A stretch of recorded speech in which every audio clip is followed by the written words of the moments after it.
ഹരി ഓം. എല്ലാവർക്കും നമസ്കാരം. എല്ലാവർക്കും ശുഭസായാഹ്നം, സുസ്വാഗതം.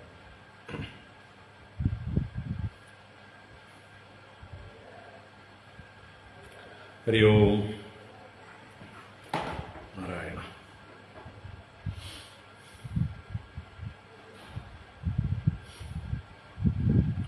ഓം. ശുക്ലാംബരധരം വിഷ്ണും ശശിവർണം ചതുർഭുജം പ്രസന്നവദനം ധ്യായേത് സർവവിഘ്നോപശാന്തയേ ഗുരവേ സർവലോകാനാം ഭിഷജേ ഭവരോഗിണാം നിധയേ സർവവിദ്യാനാം ദക്ഷിണാമൂർത്തയേ നമഃ. ജന്മാദ്യസ്യ യതോന്മയാദിതരതശ്ചാർത്ഥേഷ്വഭിജ്ഞസ്വരാട് തേനേ ബ്രഹ്മഹൃദായ ആദികവയേ മുഹ്യന്തി യത്സൂരയഃ. തേജോ വാരിമൃതാം യദാ വിനിമയോ യത്ര ത്രിസർഗോ മൃഷാ ദാംനാ സ്വേന സദാ നിരസ്തകുഹകം സത്യം പരം ധീമഹി. ധർമ്മഃ പ്രോജ്ജിതകൈതവോത്ര പരമോ നിർമത്സരാണാം സതാം. വേദ്യം വാസ്തവമത്ര വസ്തു ശിവദം താപത്രയോന്മൂലനം. ശ്രീമദ്ഭാഗവതേ മഹാമുനികൃതേ കിം വാ പരൈരീശ്വരഃ. സദ്യോ ഹൃദ്യവരുധ്യതേത്ര കൃതിഭിഃ ശുശ്രൂഷുഭിസ്തൽക്ഷണാത്. നിഗമകൽപതരോർഗളിതം ഫലം സുഖമുഖാദമൃതദ്രവ സംയുതം പിബത ഭാഗവതം രസമാലയം മുഹുരഹോ രസികാ ഭുവി ഭാവുകാഃ. നാരായണം നമസ്കൃത്യ നരം ചൈവ നരോത്തമം ദേവീം സരസ്വതീം വ്യാസം തതോ ജയമുദീരയേത്.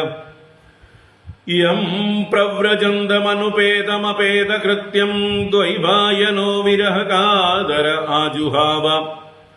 പുത്രേതി തന്മയതയാ തരവോഭിനേദുഃ തം സർവഭൂതഹൃദയം മുനിമാനതോസ്മി.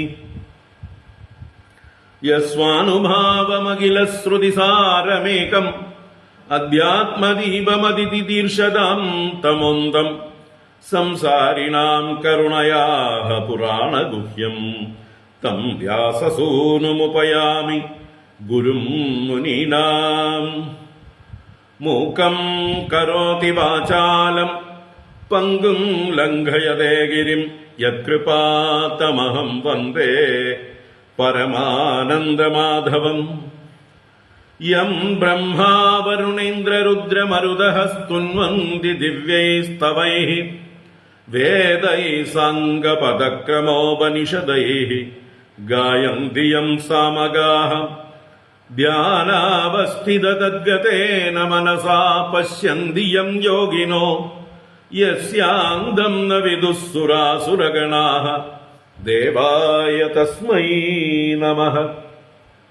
കോമളം കൂജയൻ വേണും ശ്യാമളോയം കുമാരകഃ വേദവേദ്യം പരം ബ്രഹ്മ ഭാസതാം പുരതോ മമ. ഭൂതൈർമഹദ്ഭിർയയിമാ പുരോ വിഭുഃ നിർമായശേതേ യദമൂഷു പൂരുഷഃ. ഭുങ്ക്തേ ഗുണാൻ ഷോഡശ ഷോഡശാത്മകഃ സോऽഹം കൃഷീഷ്ട ഭഗവാൻ വജാംസി മേ. സച്ചിദാനന്ദരൂപായ വിശ്വോത്പത്യാദിഹേതവേ താപത്രയ വിനാശായ ശ്രീകൃഷ്ണായ വയം നുമഃ. കൃഷ്ണായ വാസുദേവായ ഹരയേ പരമാത്മനെ പ്രണതക്ലേശനാശായ ഗോവിന്ദായ നമോ നമഃ. കൃഷ്ണായ വാസുദേവായ ദേവകീനന്ദനായ ച നന്ദഗോപകുമാരായ ഗോവിന്ദായ നമോ നമഃ. നമഃ പങ്കജനാഭായ നമഃ പങ്കജമാലിനി നമഃ പങ്കജനേത്രായ നമസ്തേ പങ്കജാംഗ്രയേ. പീതാംബരം കരവിരാജിതശംഖചക്രകൗമോദഗീ സരസിജം കരുണാസമുദ്രം രാധാസഹായം അതിസുന്ദരമന്ദഹാസം വാതാലയേശമനിശം ഹൃദി ഭാവയാമി വാതാലയേശമനിശം ഹൃദി ഭാവയാമി. ഓം നമോ ഭഗവതേ വാസുദേവായ. ഓം നമോ നാരായണായ. ശ്രീ ഗുരുവായൂരപ്പ ശരണം. ഓം നമഃ പരമർഷിഭ്യോ നമഃ പരമർഷിഭ്യഃ ശ്രീ ഗുരുഭ്യോ നമഃ. നാരായണ. ഹരി ഓം. എല്ലാവർക്കും നമസ്കാരം. എല്ലാവർക്കും ശുഭസായാഹ്നം. സുസ്വാഗതം. ശ്രീമദ് ഭാഗവത ജ്ഞാനഗംഗ ശ്രീകൃഷ്ണ ലീലാമൃതം പരമ്പരയിലേക്ക് സുസ്വാഗതം. ഭാഗവതം ദശമസ്കന്ധം 7-ാം അധ്യായമാണ് നമ്മൾ രാവിലെ തുടങ്ങി വെച്ചത്. 7-ാം അധ്യായത്തില് 3 ചെറിയ കഥകളാണ്. ശകടാസുരവധം, തൃണാവർത്തവധം, പിന്നീട് ഭഗവാൻ വായിൽ യശോദയ്ക്ക് വിശ്വരൂപം കാണിച്ചു കൊടുക്കുന്ന ദർശനം. ആദ്യത്തെ 17 ശ്ലോകങ്ങളെ കൊണ്ട് ശകടാസുരവധവും, പിന്നീട് 16 ശ്ലോകങ്ങൾ കൊണ്ട് 16 ശ്ലോകങ്ങൾ കൊണ്ട് തൃണാവർത്തവധവും, പിന്നെ 4 ശ്ലോകം കൊണ്ട് വിശ്വരൂപ ദർശനവും. ഇതിൽ നമ്മൾ രാവിലെ 13-ാം ശ്ലോകം വരെ കണ്ടു. ഏകദേശം ശകടാസുരവധം മുഴുവനായിട്ട് തന്നെ കണ്ടു. ഇനി അതിന്റെ ചില കാര്യങ്ങൾ കൂടി ബാക്കി പറയാനുണ്ട്. അത് കഴിഞ്ഞ് തൃണാവർത്തവധത്തിലേക്ക് 18-ാം ശ്ലോകം മുതൽ പ്രവേശിക്കും. നമുക്ക് വായിക്കാം. വായിച്ചിട്ട് വിസ്തരിച്ച് കാണാം. ഓം നമോ ഭഗവതേ വാസുദേവായ. അത് ശ്രീമദ് ഭാഗവതേ ദശമസ്കന്ധേ പൂർവാർദ്ധേ 7-മോऽധ്യായഃ. രാജോവാച യേന യേനാവതാരേണ ഭഗവാൻ ഹരിരീശ്വരഃ കരോതി കർണരമ്യാണി മനോജ്ഞാനി ച നഃ പ്രഭോ യത് ശൃണ്വതോ വൈത്യരതിർവിതൃഷ്ണാ സത്വം ച ശുദ്ധ്യത്യചിരേണ പുംസഃ ഭക്തിർഹരൗ തൽപുരുഷേ ച സഖ്യം തദേവ ഹാരം വദമന്യസേ ചേത് അദാന്യദപി കൃഷ്ണസ്യ തോകാചരിതമത്ഭുതം മാനുഷം ലോകമാസാദ്യ തജ്ജാതിം അനുരുന്ധതഃ. ശ്രീശുക ഉവാച കദാചിദൗത്ഥാനിക കൗതുകാപ്ലവേ ജന്മർക്ഷയോഗേ സമവേതയോഷിതാം വാദിത്രഗീതദ്വിജമന്ത്രവാചകൈഃ ചകാരസൂനോരഭിഷേചനം സതീ നന്ദസ്യ പത്നീ കൃതമജ്ജനാദികം വിപ്രൈഃ കൃതസ്വസ്ത്യയനം സുപൂജിതൈഃ അന്നാദ്യവാസസ്രകഭീഷ്ടധേനുഭിഃ സഞ്ജാതനിദ്രാക്ഷം അശീശയച്ഛനൈഃ ഔത്ഥാനികൗത്സുക്യമനാ മനസ്വിനി സമാഗതാൻ പൂജയതി വ്രജൗകസഃ നൈവാസൃണോദ്വൈരുദിതം സുതസ്യ സാ രുദൻ സ്തനാർത്ഥീ ചരണൗ ഉദക്ഷിപത് അധശയാനസ്യ ശിശോരനോൽപകപ്രവാളമൃദ്വംഘ്രിഹതം വ്യവർത്തത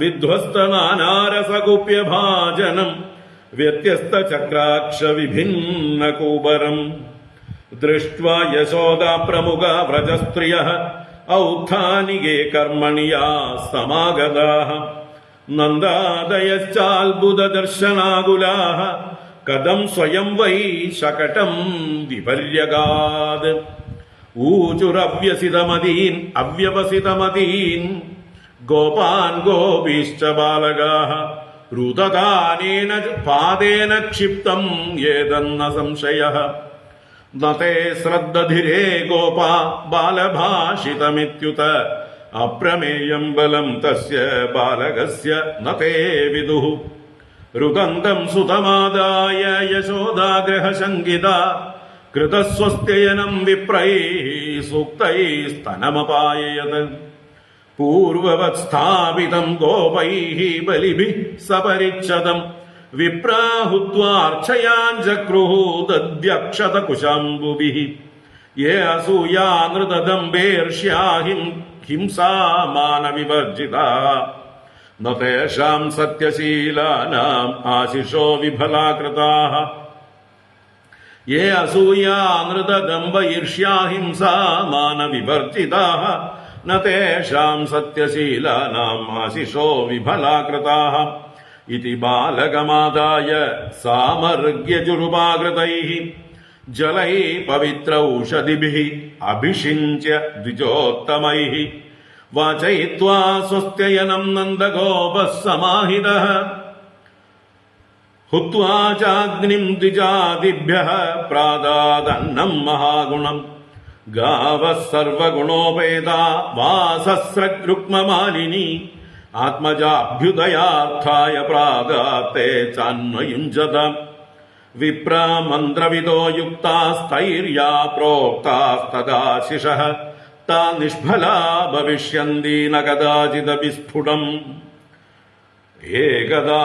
ഏകദാരോഹമാരൂഢം ലാളയന്തി സുതം സതി ഗരിമാണം ശിശോർവോഢും നസേഹ ഗിരികൂടവത് ഭൂമൗ നിധായ തം ഗോപീ വിസ്മിതാ ഭാരപീഡിത മഹാപുരുഷമാദദ്ഭ്യൗ ജഗദാമാസകർമ്മസു ദൈത്യോ നാമ്നാ തൃണാവർത്തഃ കംസഭൃത്യഃ പ്രണോദിതഃ ചക്രവാതസ്വരൂപേണ ജഹാരാസീനമർഭകം ഗോകുലം സർവമാവൃണ്വന് മുഷ്ണം ചക്ഷൂംശിരേണുഭിഃ ഈരയൻ സുമഹാഘോരശബ്ദേന പ്രതിശോ ദിശഃ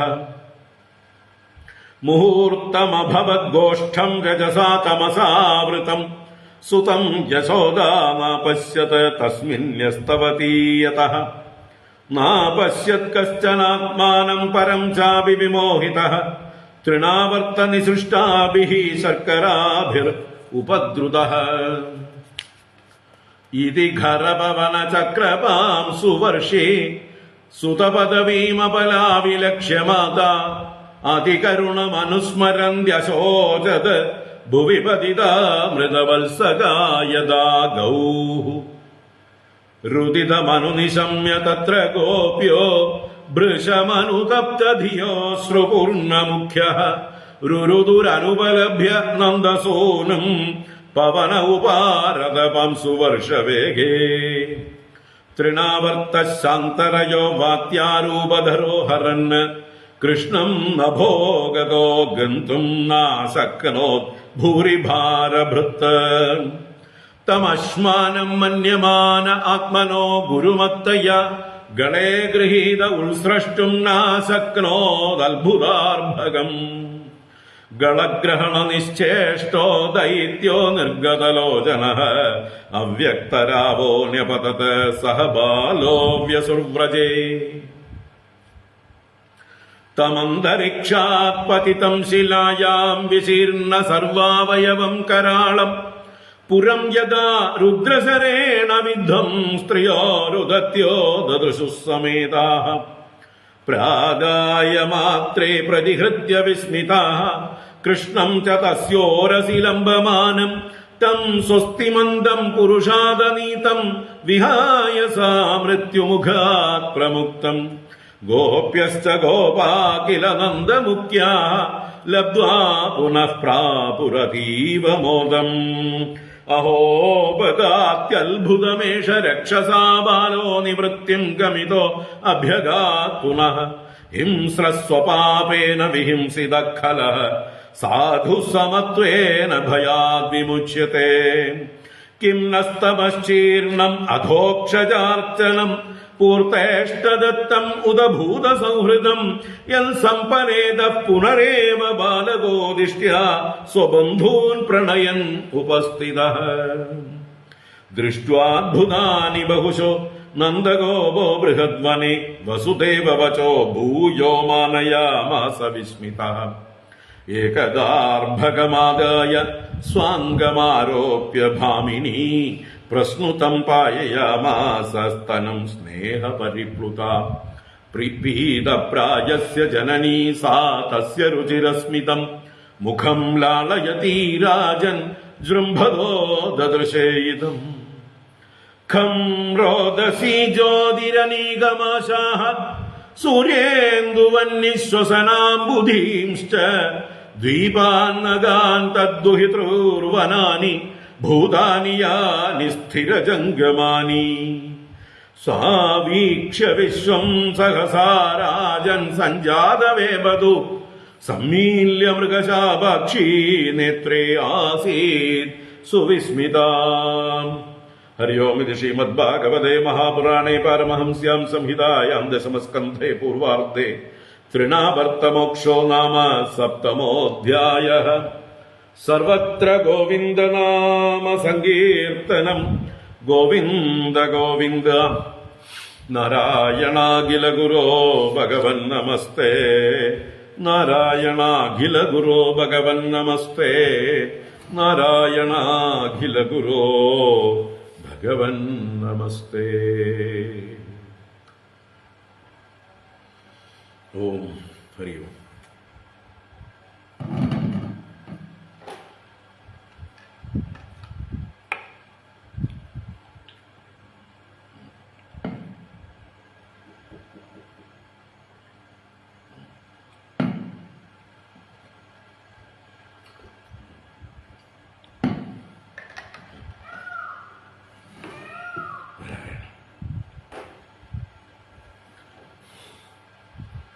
നാരായണ.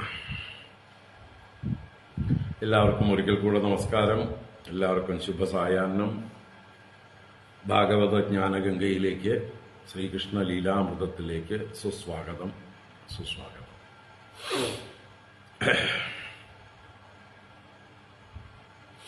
നാരായണ.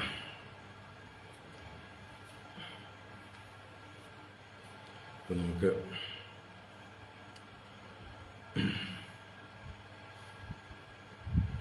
ഒഴിവുള്ളപ്പോഴൊക്കെ ഭഗവാന്റെ ലീലാമൃതം ആസ്വദിക്കാം. കാരണം ഇനി തിരക്കുകളൊക്കെ വരാനിരിക്കുന്നു. തുടർച്ചയായിട്ട് കുറച്ച് ദിവസങ്ങൾ ഇവിടെ ഉണ്ടാവില്ല. അപ്പോൾ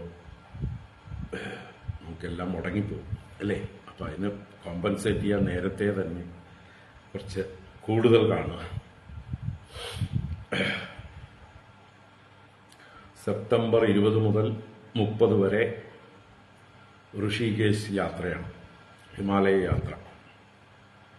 സെപ്റ്റംബർ 20 പോകും, 30 തിരിച്ചെത്തുള്ളൂ. ദയാനന്ദ സ്വാമികളുടെ സമാധി വാർഷികം സെപ്റ്റംബർ 23 ഋഷികേശിൽ. അത് കഴിഞ്ഞ് നമ്മൾ ഗംഗോത്രിയിൽ വെച്ചിട്ട് ഒരു ചണ്ഡികായാഗം നിശ്ചയിച്ചിരുന്നു. അതിനുള്ള എല്ലാ ഒരുക്കങ്ങളും ചെയ്തു വന്നതാണ്. മൂകാംബികയിലെ കാളിദാസ് അടികെ അല്ലെങ്കിൽ ഭട്ട് അവരാണ് അതിൻ്റെ മുഖ്യ കാർമ്മികനായിട്ട് നിശ്ചയിച്ചിരുന്നത്. അതെല്ലാം അങ്ങനെ തന്നെ തീരുമാനിച്ചതാണ്. പക്ഷേ അവിടെ പല ലാൻഡ് സ്ലൈഡുകളും മറ്റുമൊക്കെ ഇടയ്ക്ക് ജൂലൈ മാസത്തിൽ ഉണ്ടായപ്പോൾ കുറേ ഡാമേജുകൾ അവിടെ ഉണ്ടായിട്ടുണ്ട്. ഗംഗോത്രിയിൽ നമ്മൾ എവിടെ വെച്ചാണോ നടത്താൻ ഉദ്ദേശിച്ചത് അവിടെയൊക്കെ കുറേ ഡാമേജ് ഉണ്ട് എന്ന് പറഞ്ഞു. അപ്പോൾ സ്ഥലം മാറ്റി നമ്മുടെ സദാനന്ദ സ്വാമികളാണ് അത് തീരുമാനം എടുത്തത്. ഋഷികേശ് നമ്മുടെ ആശ്രമത്തിൽ വെച്ച് തന്നെ ഈ ചണ്ഡികായാഗം നടത്താൻ തീരുമാനിച്ചു. ഋഷികേശ് ആശ്രമ നമ്മുടെ അധിപതികളുമൊക്കെ ആയിട്ട് നമ്മൾ അത് തീരുമാനിച്ചു, സംസാരിച്ച് എല്ലാം ഉറപ്പിച്ചു. അപ്പോൾ ഋഷികേശിൽ തന്നെ സെപ്റ്റംബർ 26, 27 2 ദിവസങ്ങളിലായിട്ട് ഈ ചണ്ഡികായാഗം നടത്തും. അത് കഴിഞ്ഞ് 27, 28 അല്ല 27-ാം തീയതി ഉച്ചയോടുകൂടി ചണ്ഡികായാഗം കഴിയും. 29, 30 അല്ല 28, 29 ഫ്രീ ഉണ്ട്. 30-ാം തീയതി അവിടെ നിങ്ങൾ തിരിച്ചു പോരും. ഫ്ലൈറ്റിൽ തന്നെയാണ് പോക്കും വരവും ഒക്കെ. ഋഷികേശ് വരെയും ഫ്ലൈറ്റ് ഉണ്ട്. ഋഷികേശ് അല്ല യഥാർത്ഥത്തിൽ ഡെറാഡൂൺ. എന്നാൽ ഋഷികേശിൻ്റെ അടുത്താണ്. ഡെറാഡൂൺ എന്ന് പേരേ ഉള്ളൂ. ഋഷികേശിൽ നിന്ന് 16 കിലോമീറ്ററേ ഉള്ളൂ എയർപോർട്ട്. ജോളി ഗ്രാൻഡ് എയർപോർട്ട് എന്നാണ് പറയുക. അത് ഡെറാഡൂൺ എന്ന് പേരേ ഉള്ളൂ. ഋഷികേശാണ് അടുത്ത്. അപ്പോൾ നമ്മളത് തീരുമാനിച്ചു. അപ്പോൾ ആർക്കെങ്കിലും ഈ ചണ്ഡിക യാഗത്തിലൊക്കെ വന്ന് പങ്കെടുക്കണമെങ്കിൽ വരാം. ഈ 2 ദിവസം, അതിന് തലേ ദിവസവും പിറ്റേ ദിവസമൊക്കെ വേണമെങ്കിൽ വരാം. നിങ്ങളുടെ ഇഷ്ടം പോലെ എക്സ്റ്റെൻഡ് ചെയ്തിട്ട് വരാവുന്നതാണ്. ഈ 20-ാം തീയതി മുതൽ 30-ാം തീയതി വരെ ഞാൻ അവിടെ ഉണ്ടാവും. ആർക്ക് വേണമെങ്കിൽ വരാവുന്നതാണ്. സ്വയം ടിക്കറ്റുകൾ എടുത്ത് വരിക. അതാണ് ഏറ്റവും നല്ലത്. അവനവൻ്റെ സൗകര്യത്തിന് ചെയ്യാം. എന്നിട്ട് അവിടെ താമസിക്കാനുള്ള ഏർപ്പാടുകൾ നമ്മൾ ചെയ്തു തരാം. നമ്മുടെ ആശ്രമത്തിൽ നല്ല തിരക്കുള്ള സമയമാണ്. അപ്പോൾ അടുത്തുള്ള 2-3 ആശ്രമങ്ങളും നമ്മളെ ആശ്രമത്തിൻ്റെ അതേ സ്റ്റാൻഡേർഡിൽ തന്നെ ഞങ്ങൾ ഒന്നിച്ചാണ് എല്ലാം ചെയ്യുക. ഇവിടെ തിരക്ക് വന്നാൽ അവിടേക്ക് ആളെ അയക്കും, അവിടെ തിരക്ക് വന്നാൽ ഇവിടേക്ക് അയക്കും. അങ്ങനെ പരസ്പരം സഹകരിച്ച് പോകുന്ന ആശ്രമ സമുച്ചയങ്ങളാണ്. കാരണം ഈ പുറത്തുള്ള ആശ്രമങ്ങളൊക്കെ ദയാനന്ദ സ്വാമിയുടെ നിന്ന് പഠിച്ചു പോയവരാണ്. അവരൊക്കെ അതേ സമ്പ്രദായത്തിലെ ആശ്രമം മെയിൻറ്റെയിൻ ചെയ്യുന്നവരാണ്. പിന്നെ എല്ലാവർക്കും പുറത്ത് താമസിച്ചാലും ഭക്ഷണം നമ്മളവിടെ സുഭിക്ഷമായിട്ട് കഴിക്കാനും പറ്റും. അപ്പം അങ്ങനെയുള്ള വ്യവസ്ഥകളൊക്കെ ഉണ്ട്. അതിൻ്റെ ഇടയ്ക്ക് ഞാൻ ആദ്യം പോയ ഉടനെ 2 ദിവസം ഗംഗോത്രിയിൽ പോയിട്ട് വരും.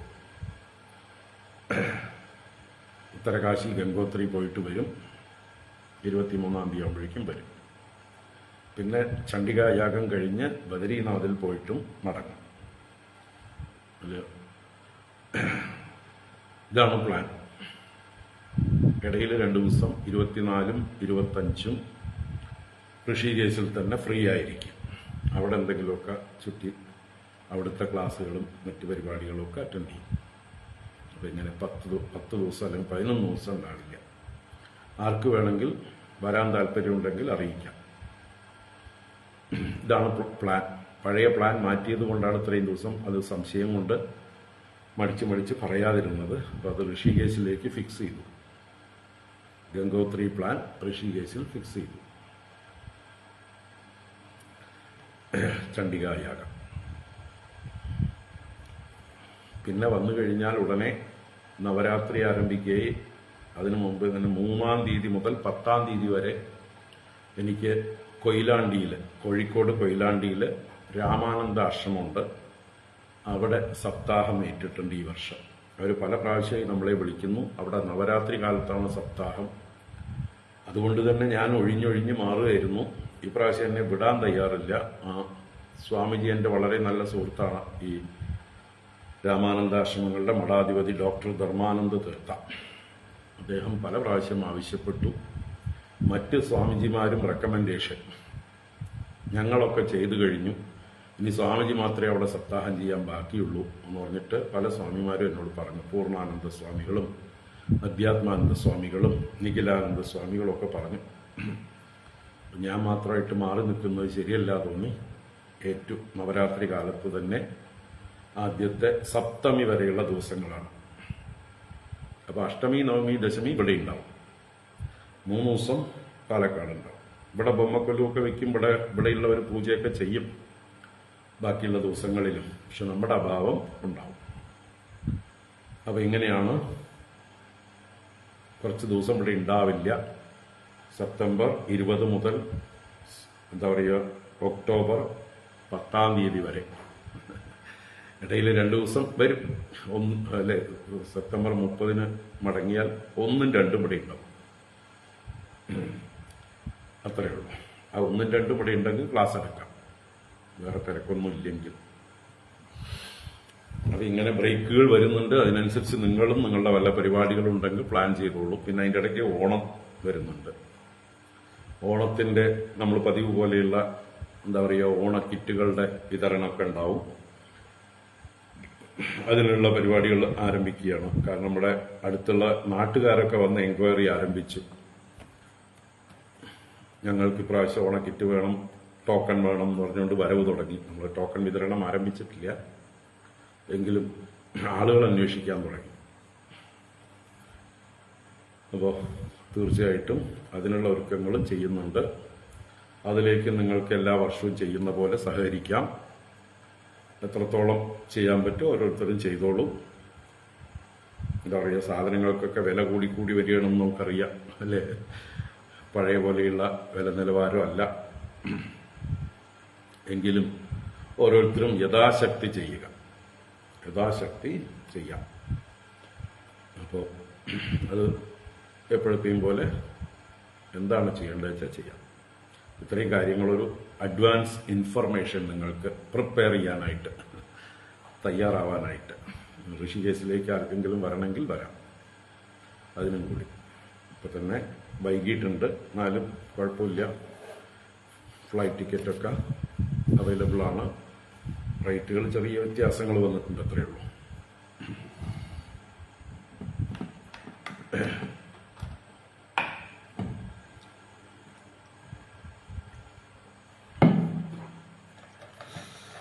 അപ്പോൾ നമ്മുടെ ക്ലാസ്സുകൾ ഒഴിവുള്ളപ്പോഴൊക്കെ പരമാവധി നമുക്ക്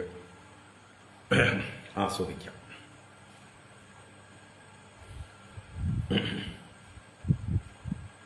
ശരി,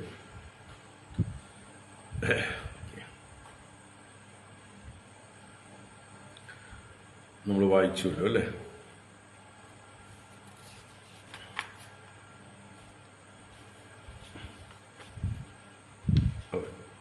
ഏഴാം അധ്യായം നമ്മൾ ഇപ്പോൾ വായിച്ചു.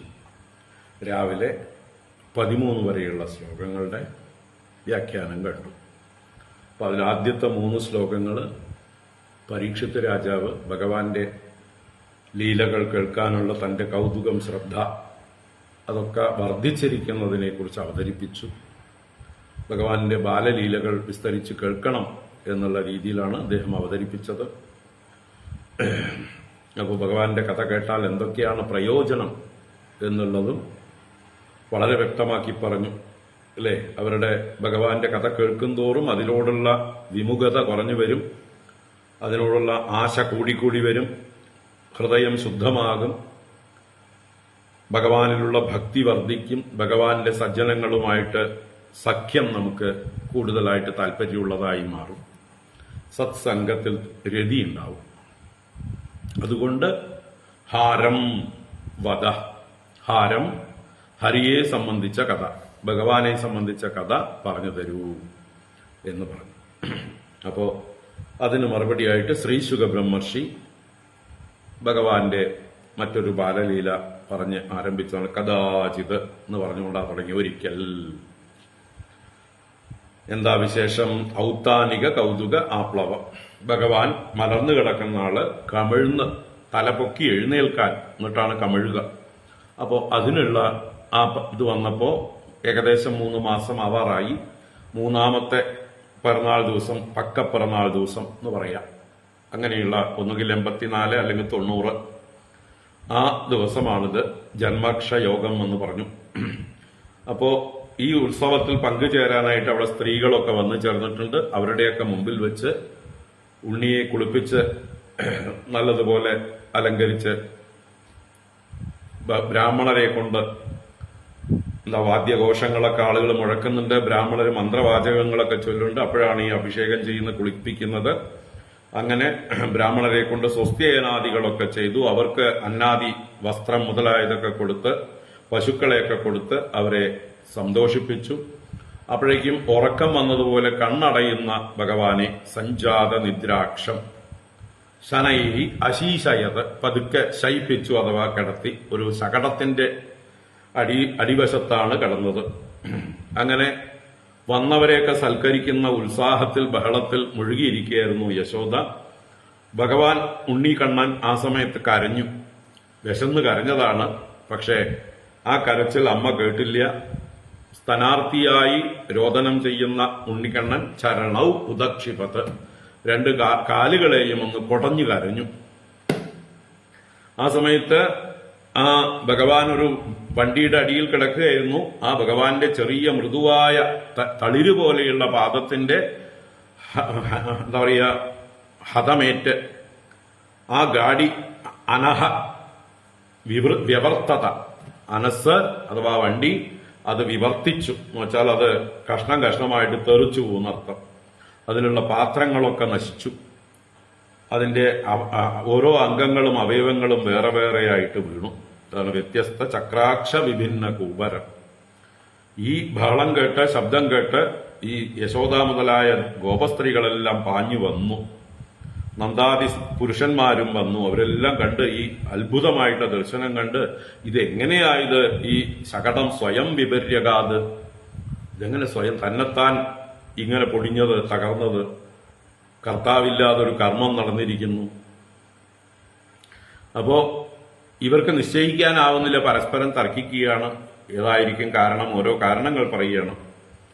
ആ സമയത്ത് അവിടെ ഉണ്ടായിരുന്ന കുട്ടികൾ സാക്ഷികളായിരുന്നു. അവർ പറഞ്ഞു, രുദതാ അനേന പാദേന ക്ഷിപ്തം ഏതെന്ന സംശയ, കരയുന്ന ഇവനാൽ കാലിനാൽ ക്ഷേപിക്കപ്പെട്ടു, വേറെ ഒരു കാര്യമില്ല, സംശയമില്ല എന്നീ ഉണ്ണികൾ പറഞ്ഞുവെങ്കിലും ആ ഗോപന്മാര് ഇതെല്ലാം ബാലഭാഷിതം, കുട്ടികൾ അറിവില്ലാതെ എന്തോ വിഡ്ഢിത്തരം പറയുകയാണ് എന്ന് പറഞ്ഞ് അതിനെയൊന്നും വിശ്വസിച്ചില്ല. എന്നത്തെ ശ്രദ്ധതിരേ ഗോപാഹ. കാരണം എന്താ? ആ ബാലകസ്യ തസ്യ അപ്രമേയം ബലം തേന വിദു. ആ ബാലകനായ അദ്ദേഹത്തിന്റെ അളക്കാൻ പറ്റാത്തതായിട്ടുള്ള ബലത്തെക്കുറിച്ചുണ്ടോ ഇവരറിയുന്നു? അവരറിയുന്നില്ല. അതുകൊണ്ട് പിന്നീട് യശോദ ഈ കുട്ടിക്ക് എന്തെങ്കിലും ബാധയുണ്ടോ എന്നൊക്കെ ശങ്കിച്ചുകൊണ്ട് കരയുന്ന കുട്ടിയെ എടുത്തു. എന്നിട്ട് സ്വസ്തിയേനം ബ്രാഹ്മണരെ കൊണ്ടൊക്കെ ചെയ്യിച്ചു, നല്ല വേദസൂക്തങ്ങളെ കൊണ്ടൊക്കെ ചൊല്ലിച്ചു. എന്നിട്ട് മുലപ്പാല് കൊടുത്തു. അപ്പോഴേക്കും കുട്ടിക്ക് ഒരു കുഴപ്പമില്ല, മുലപ്പാല് കുടിച്ചതോടുകൂടി ശാന്തനായി. ഈ വണ്ടിയെ പഴയതുപോലെ തന്നെ ഗോപന്മാർ എങ്ങനെയൊക്കെയോ പിടിച്ച് ഘടിപ്പിച്ചൊക്കെ വെച്ച് നോക്കി. ഈ സമയത്ത് ബ്രാഹ്മണര് അവിടെ വന്നവര് എന്താ പറയാ, ഹോമങ്ങളൊക്കെ ചെയ്ത്, അർച്ചനകളൊക്കെ ചെയ്ത് ഈ കുട്ടിയുടെ ആയുസ്സിനും മറ്റുമൊക്കെ ആയിട്ട്, അല്ലെ, ആയുർഹോമം, ആയുഷ്യഹോമം മുതലായിട്ടുള്ള ഹോമങ്ങളൊക്കെ ചെയ്ത്, മൃത്യുഞ്ജയ ഹോമം മുതലായ ഹോമങ്ങളൊക്കെ ചെയ്തിട്ടുണ്ടാവും. എന്തായാലും കുട്ടിക്ക് രക്ഷ ഉണ്ടാവാൻ വേണ്ടി, അവർ കുട്ടിയുടെ ക്ഷേമത്തിന് വേണ്ടി അവര് വിവിധങ്ങളായ പൂജകളൊക്കെ ചെയ്തു. ഇവരെ കൊണ്ട് തന്നെ ആശിസ്സുകളൊക്കെ ചെയ്യിപ്പിച്ചു. കാരണം എന്തുകൊണ്ടാണ് ഇവരുടെ ആശിസ്സുകൾ? അവരുടെ ആശിസ്സുകൾ ഫലിക്കും. അവര് അസൂയ, അനൃത, ദമ്പ, ഈർഷ്യ, ഹിംസ, മാന വിവർജിതാഹ. വേണ്ടാത്ത സ്വഭാവങ്ങള്, മനസ്സിന് കളങ്കമുണ്ടാക്കുന്ന യാതൊരു ദോഷങ്ങളും അവർക്ക് ഇല്ല. അങ്ങനെയുള്ളവരുടെ സത്യശീലാനാം തേഷാം ആശിഷ, സത്യം പറഞ്ഞ് ശീലമുള്ള നിഷ്കളങ്കരായിട്ടുള്ള ആളുകളുടെ ആശിസ്സുകൾ, അവരുടെ ആശീർവദനങ്ങൾ ന വിഫലാകൃതാഹ, ഒരിക്കലും വിഫലമായി ചെയ്യപ്പെടുകയില്ല. എപ്പോഴും ഫലിക്കുന്നതാണ് ഇതുപോലെയുള്ള ആളുകളുടെ ആശീർവാദങ്ങൾ എന്ന് പറഞ്ഞുകൊണ്ട് നമ്മൾ രാവിലെ നിർത്തി. അതിന്റെ തുടർച്ച നമുക്ക് നോക്കാം. ഇതി ബാലകമാദായ സാമർഗ്യജുരുപാകൃതൈഃ ജലൈ പവിത്രൗഷധീഭിഃ അഭിഷിച്യ ദ്വിജോത്തമൈഃ വാചയിത്വാ സ്വസ്ത്യയനം നന്ദഗോപഃ സമാഹിതഃ ഹുത്വാ ചാഗ്നിം ദ്വിജാതിഭ്യഃ പ്രാദാതന്നം മഹാഗുണം. ഇതി ബാലകമാദായ സാമർഗ്യജുരുപാകൃതൈഃ ജലൈഃ പവിത്രൗഷധിഭിഃ അഭിഷിച്യ ദ്വിജോത്തമൈഃ വാചയിത്വാ സ്വസ്ത്യയനം നന്ദഗോപഃ സമാഹിതഃ ഹുത്വാ ചാഗ്നിം ദ്വിജാതിഭ്യഃ പ്രാദാതന്നം മഹാഗുണം. ഇതി ബാലകം ആദായ, ഇങ്ങനെയൊക്കെ പറഞ്ഞുകൊണ്ട്, അല്ലെങ്കിൽ ഇങ്ങനെയൊക്കെ ചെയ്തുകൊണ്ട് ബ്രാഹ്മണരെ കൊണ്ട് ഹോമാദികളൊക്കെ ചെയ്യിപ്പിച്ച്, പിന്നീട് ബാലകം ആദായ, ബാലകനെ എടുത്ത്, കുട്ടിയെ എടുത്ത്, സാമ ഋഖ യജു ഉപാകൃതൈഃ പവിത്ര ഔഷധിഭിഃ ജലൈഃ ദ്വിജോത്തമൈഃ അഭിഷിച്യ സ്വസ്തേനം വാചയിത്വ അഗ്നിം ഹുത്വ സമാഹിതഃ നന്ദഗോപഃ ദ്വിജാതിഭ്യഃ മഹാഗുണം അന്നം പ്രാദാത്. അപ്പോ സാമ ഋഖ യജു 3 വേദങ്ങളുടെ പേര് പറഞ്ഞു. അങ്ങനെ ഉപാകൃതൈഹി എന്ന് പറഞ്ഞാല് ആ മന്ത്രങ്ങൾ ജപിച്ചത്, ഉപാമന്ത്രം ചെയ്തത്, ജപിച്ച മന്ത്രങ്ങളോടുകൂടിയ പവിത്ര ഔഷധിഭിഹി, പരിശുദ്ധമായ ഔഷധങ്ങൾ കലക്കിയതായിട്ടുള്ള ജലൈഹി. അപ്പൊ ഈ ജലത്തെ വിശേഷിപ്പിച്ചതാണ് സാമർഗ്യജുരുപാകൃതൈഹി പവിത്ര ഔഷധിഭിഹി ജലൈഹി. ഈ ജലം മന്ത്രപൂരിതമാണ്, മന്ത്രപൂരിതമായ പല ഔഷധങ്ങളും കലക്കിയതാണ്. അപ്പൊ ഇതിനുവേണ്ടി ജലം തയ്യാറാക്കി, ഈ കുട്ടിയെ കുളിപ്പിക്കാൻ വേണ്ടി പ്രത്യേകമായിട്ടുള്ള ജലം തയ്യാറാക്കി. അപ്പൊ ഒരു പ്രത്യേക സ്നാനം അതാണ്. എന്തെങ്കിലും രോഗാണുക്കൾ ഉണ്ടെങ്കിൽ അത് പോകാൻ, ഏതെങ്കിലും തരത്തിലുള്ള ദുഷ്ടശക്തികളുടെ ബാധയുണ്ടെങ്കിൽ അത് പോകാൻ. അപ്പോൾ രോഗാണുക്കൾ പോകാൻ വേണ്ടിയിട്ടാണ് ഈ ഔഷധികളൊക്കെ കലർന്ന വെള്ളം. അതിൽ മന്ത്രങ്ങൾ ജപിക്കുന്നത് രക്ഷയ്ക്ക് വേണ്ടിയിട്ടാണ്, ഇതുപോലെയുള്ള ബാധകളൊക്കെ പോകാൻ വേണ്ടിയിട്ടാണ്. നല്ല എന്താ പറയുക, രക്ഷാമന്ത്രങ്ങൾ, സ്വസ്തി മന്ത്രങ്ങളൊക്കെ ചൊല്ലി കുട്ടിക്ക് യാതൊരു രോഗവും പിടിപെടാതിരിക്കാൻ, ഭയമില്ലാതിരിക്കാൻ ഒക്കെയുള്ള സങ്കല്പത്തോടുകൂടി ആ വെള്ളത്തെ തന്നെ പവിത്രമാക്കി പരിശുദ്ധമായിട്ടുള്ള മന്ത്രപൂതമായ ജലൈഹി ദ്വിജോത്തമൈഹി അഭിഷിച്ച.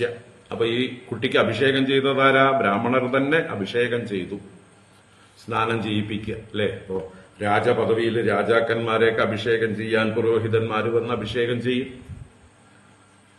അപ്പൊ അതുപോലെ പല ശതാഭിഷേകം എന്ന് പറഞ്ഞ് നടത്തുന്ന അഭിഷേകത്തിന് അല്ലെ, ആര് വേണമെങ്കിൽ 84 പിറന്നാൾ ആഘോഷിക്കുമ്പോൾ ശതാഭിഷേകത്തിന് ഒരു പ്രത്യേക അഭിഷേക ചടങ്ങുകളൊക്കെ ഉണ്ട്. അതും ബ്രാഹ്മണരെ കൊണ്ട് ചെയ്യിക്കാം, പുരോഹിതന്മാരെ കൊണ്ട് മന്ത്രങ്ങളൊക്കെ ചൊല്ലിക്കൊണ്ട് ഈ അഭിഷേകമൊക്കെ ചെയ്യിക്കാം. ഷഷ്ടിയബ്ദ പൂർത്തിക്ക് അഭിഷേകം ചെയ്യാം. കാരണം ഒരു എന്താ പറയുക, വർഷങ്ങളുടെ ചക്രം പൂർത്തീകരിച്ചു. നമ്മുടെ ശകവർഷങ്ങൾ 60 പേരുകളിലാണ് അറിയപ്പെടുന്നത്. ആ 60 വർഷങ്ങൾ പൂർത്തീകരിച്ചു കഴിയുമ്പോൾ വീണ്ടും പഴയ പേരുകൾ തന്നെ ആവർത്തിക്കും. ഏത് നാമത്തിലുള്ള സംവത്സരമാണോ അത് 60 വർഷം കഴിയുമ്പോൾ വീണ്ടും ആവർത്തിക്കും. ക്രോധിനാമ സംവത്സരം, വിരോധിനാമ സംവത്സരം, ഇങ്ങനെ പലതരത്തിലുള്ള സംവത്സര നാമങ്ങളുണ്ട്. അത് 60 പ്രാവശ്യം കഴിയുമ്പോൾ റൊട്ടേറ്റ് ചെയ്യും. എന്താ വെച്ചാൽ കാരണം എന്താ വെച്ചാൽ ഈ 60 വർഷം കഴിയുമ്പോൾ നക്ഷത്രങ്ങളെ, ഗ്രഹങ്ങളൊക്കെ പഴയ സ്ഥിതി തന്നെയായിട്ട് വരും. ഇയാൾ ജനിച്ചപ്പോൾ എന്താണോ സ്ഥിതി, അതേ സ്ഥിതിയിലായിരിക്കും ഈ 60 വർഷം കഴിയുമ്പോൾ. അതൊരു സൈക്കിളാണ്. എല്ലാ ഗ്രഹങ്ങളും ഇയാൾ ജനിച്ചപ്പോൾ ഏത് സ്ഥിതി, ആ സ്ഥിതിയിൽ വന്നു ചേർന്നിട്ടുണ്ടാവും. ഒരേ ഗ്രഹനിലയായിരിക്കും. അപ്പൊ അതുകൊണ്ടാണ് അതൊരു സൈക്കിൾ പൂർത്തിയായതാണ്, ഒരു ചക്രം പൂർത്തീകരിച്ചതാണ്. അതുകൊണ്ടാണ് ഈ ഷഷ്ടിയബ്ദ പൂർത്തിക്ക് ഇത്രയും മാഹാത്മ്യം കൽപ്പിച്ചിരിക്കുന്നത്. ശതാഭിഷേകം എന്ന് പറയുമ്പോൾ അതിൽ 1000 പൂർണ്ണചന്ദ്രന്മാരെ കണ്ടുകഴിഞ്ഞ ആ ഒരു സന്തോഷത്തിന്റെ അഭിഷേകമാണ്. അപ്പൊ ഇങ്ങനെ പല വിശേഷങ്ങളാണ്.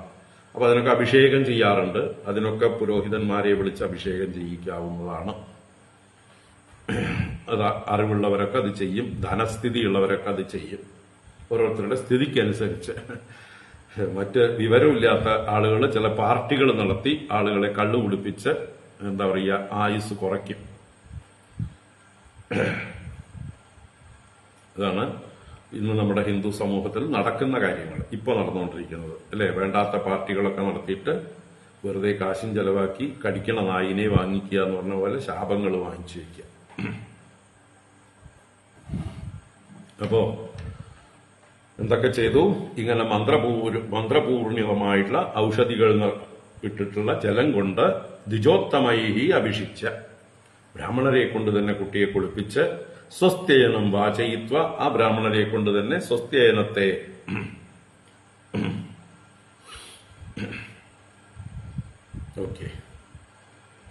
സ്വസ്ത്യയനം വായിപ്പിച്ച് അഥവാ ചൊല്ലിപ്പിച്ച് ഭജിപ്പിച്ച് അഗ്നിം ഹുത്വ, നല്ല ഹോമങ്ങളൊക്കെ ചെയ്യിപ്പിച്ച് അഗ്നിഹോമം ചെയ്ത് സമാഹിത നന്ദഗോപ, നല്ല അടക്കത്തോടെ മനസ്സമാധാനമുള്ളവനായ വിനയത്തോടു കൂടിയവനായ നന്ദഗോപര് ദ്വിജാദിഭ്യ, ബ്രാഹ്മണ ശ്രേഷ്ഠർക്കായിക്കൊണ്ട് മഹാഗുണം അന്നം പ്രാതാത്, വളരെ ഗുണം നിറഞ്ഞ 6 രസങ്ങളും നിറഞ്ഞ അന്നത്തെ പ്രദാനം ചെയ്തു, അന്നദാനം ചെയ്തു. ബ്രാഹ്മണർക്കൊക്കെ ധാരാളം അന്നപ്രധാനന്മാരാണ് ബ്രാഹ്മണര് അല്ലെ. ബ്രാഹ്മണ ഭോജനപ്രിയാഹ എന്നൊരു ചൊല്ല് തന്നെ ഉണ്ട്.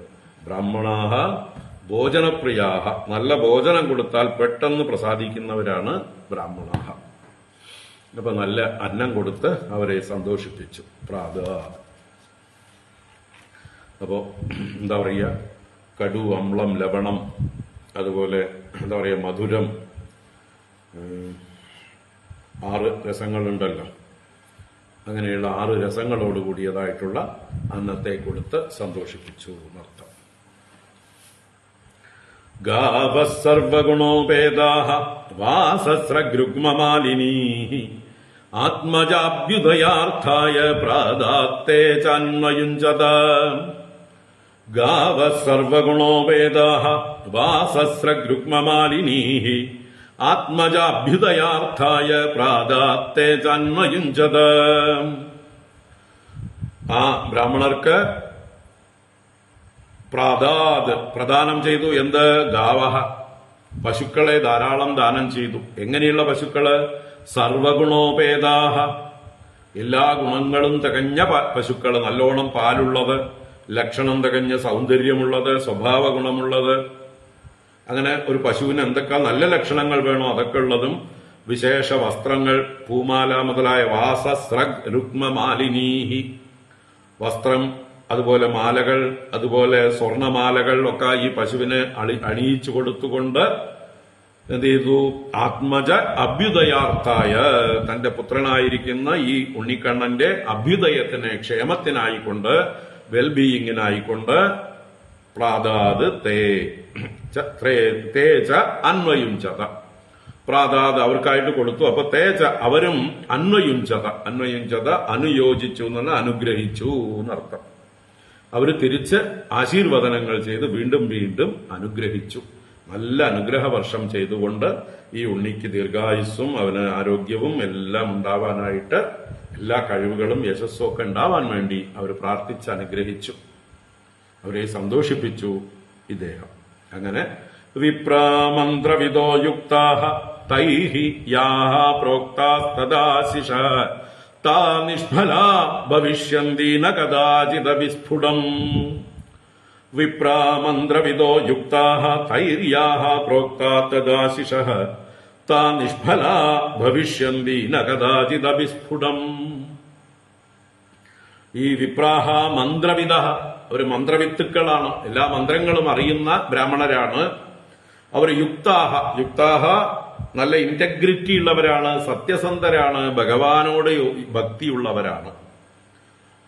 ഭക്തിയുക്താഹ എന്നൊരർത്ഥം. മറ്റൊരർത്ഥത്തിൽ അവരുടെ മനസ്സ് നല്ലോണം യോഗം ഉള്ളതാണ്, അഥവാ ചിത്തശുദ്ധിയുള്ളവരാണ്, ഇന്റഗ്രിറ്റി ഉള്ളവരാണ്. ഇന്റഗ്രിറ്റി എന്ന് പറഞ്ഞാൽ എന്താണ്? വാസ്തവത്തിൽ മനസ്സാക്ഷിയോട് ചേർന്നിരിക്കലാണ്. അത് തന്നെയാണ് യോഗം. അതാണ് യുക്താഹ എന്ന പ്രയോഗം. മനസ്സാക്ഷിക്കനുസരിച്ച് പ്രവർത്തിക്കുക, അല്ലാതെ കാര്യം കാണാൻ വേണ്ടി ആരെങ്കിലും എന്തെങ്കിലും നുണ പറഞ്ഞ് വഞ്ചിച്ച്, ചിലരെ ഇല്ലാത്തത് പറഞ്ഞ് അവരെ പുകഴ്ത്തുക, പ്രീതിപ്പെടുത്തുക, ഉള്ള സത്യങ്ങളൊന്നും പറയാതിരിക്കുക, ഇതൊന്നും ഇന്റഗ്രിറ്റി അല്ല. ഇതൊന്നും മനസ്സാക്ഷിക്ക് നിരക്കുന്നതല്ല, മനസ്സാക്ഷിക്ക് വിരുദ്ധമായിട്ടുള്ളതാണ്. അതുകൊണ്ട് നല്ല മനസാക്ഷിയോട് ചേർന്നിരിക്കുന്ന ശുദ്ധഹൃദയന്മാരായിരിക്കുന്നവർ എപ്പോഴും സത്യം പറയും. അപ്പൊ നമ്മൾ ദേഷ്യപ്പെടാനൊന്നും പാടില്ല. നമ്മുടെ മുഖത്ത് നോക്കി ചിലപ്പോൾ കാര്യം പറയും അവര്. അത് നമുക്ക് പിടിച്ചു എന്നൊന്നും വരില്ല. പക്ഷെ അവരാണ് നല്ലവര്, അവരെ വിശ്വസിക്കാം. അവര് നിങ്ങളുടെ വെൽവിഷറാണ്. സാധാരണ നമ്മുടെ അച്ഛനമ്മമാര് നമ്മുടെ മുഖത്ത് നോക്കി കാര്യം പറയില്ലേ? അത് നമ്മുടെ നന്മയ്ക്ക് വേണ്ടിയിട്ടല്ലേ? നമ്മുടെ ഗുരുക്കന്മാർ അങ്ങനെ തന്നെയല്ലേ? അതുപോലെ തന്നെയാണ് നല്ല ഫ്രണ്ട്സ് ആണെങ്കിൽ, നല്ല ബന്ധുക്കളാണെങ്കിൽ അവരൊക്കെ നമ്മളെ വെറുതെ പുകഴ്ത്തിക്കൊണ്ട് നമ്മളെ സോപ്പിടുക മാത്രമല്ല, നമ്മുടെ കുറവുകളും കുറ്റങ്ങളും മുഖത്ത് നോക്കി പറഞ്ഞ് നമ്മളെ ക്രിട്ടിസൈസ് ചെയ്ത് കറക്റ്റ് ചെയ്യും. കാരണം അവർ നമ്മുടെ വെൽവിഷേഴ്സാണ്, അവർ സത്യസന്ധരാണ്. അവരോട് ദേഷ്യപ്പെടരുത്, അവരെ അകറ്റി നിർത്തരുത്. ഇതൊരു നമ്മുടെ ശീലമാവട്ടെ. നമ്മളോട് എന്താ പറയുക, നമ്മളെ പുകഴ്ത്തി പറയുന്നവരെ മാത്രം നമുക്ക് പ്രീതി, അല്ലാത്തവരോടൊക്കെ ശത്രുത. അത് വിഡ്ഢിത്തരമാണ്. ചങ്ങാതി വന്നെങ്കിൽ കണ്ണാടി വേണ്ട. അപ്പൊ നല്ല ചങ്ങാതിമാര് നമ്മളെ ക്രിട്ടിസൈസ് ചെയ്യും, നമ്മുടെ മുഖത്തുള്ള വൈകല്യങ്ങൾ, അഴുക്കുകളൊക്കെ അവർ കാണിച്ചു തരും. അപ്പോൾ നമ്മൾ അവരോട് ദേഷ്യപ്പെടരുത്.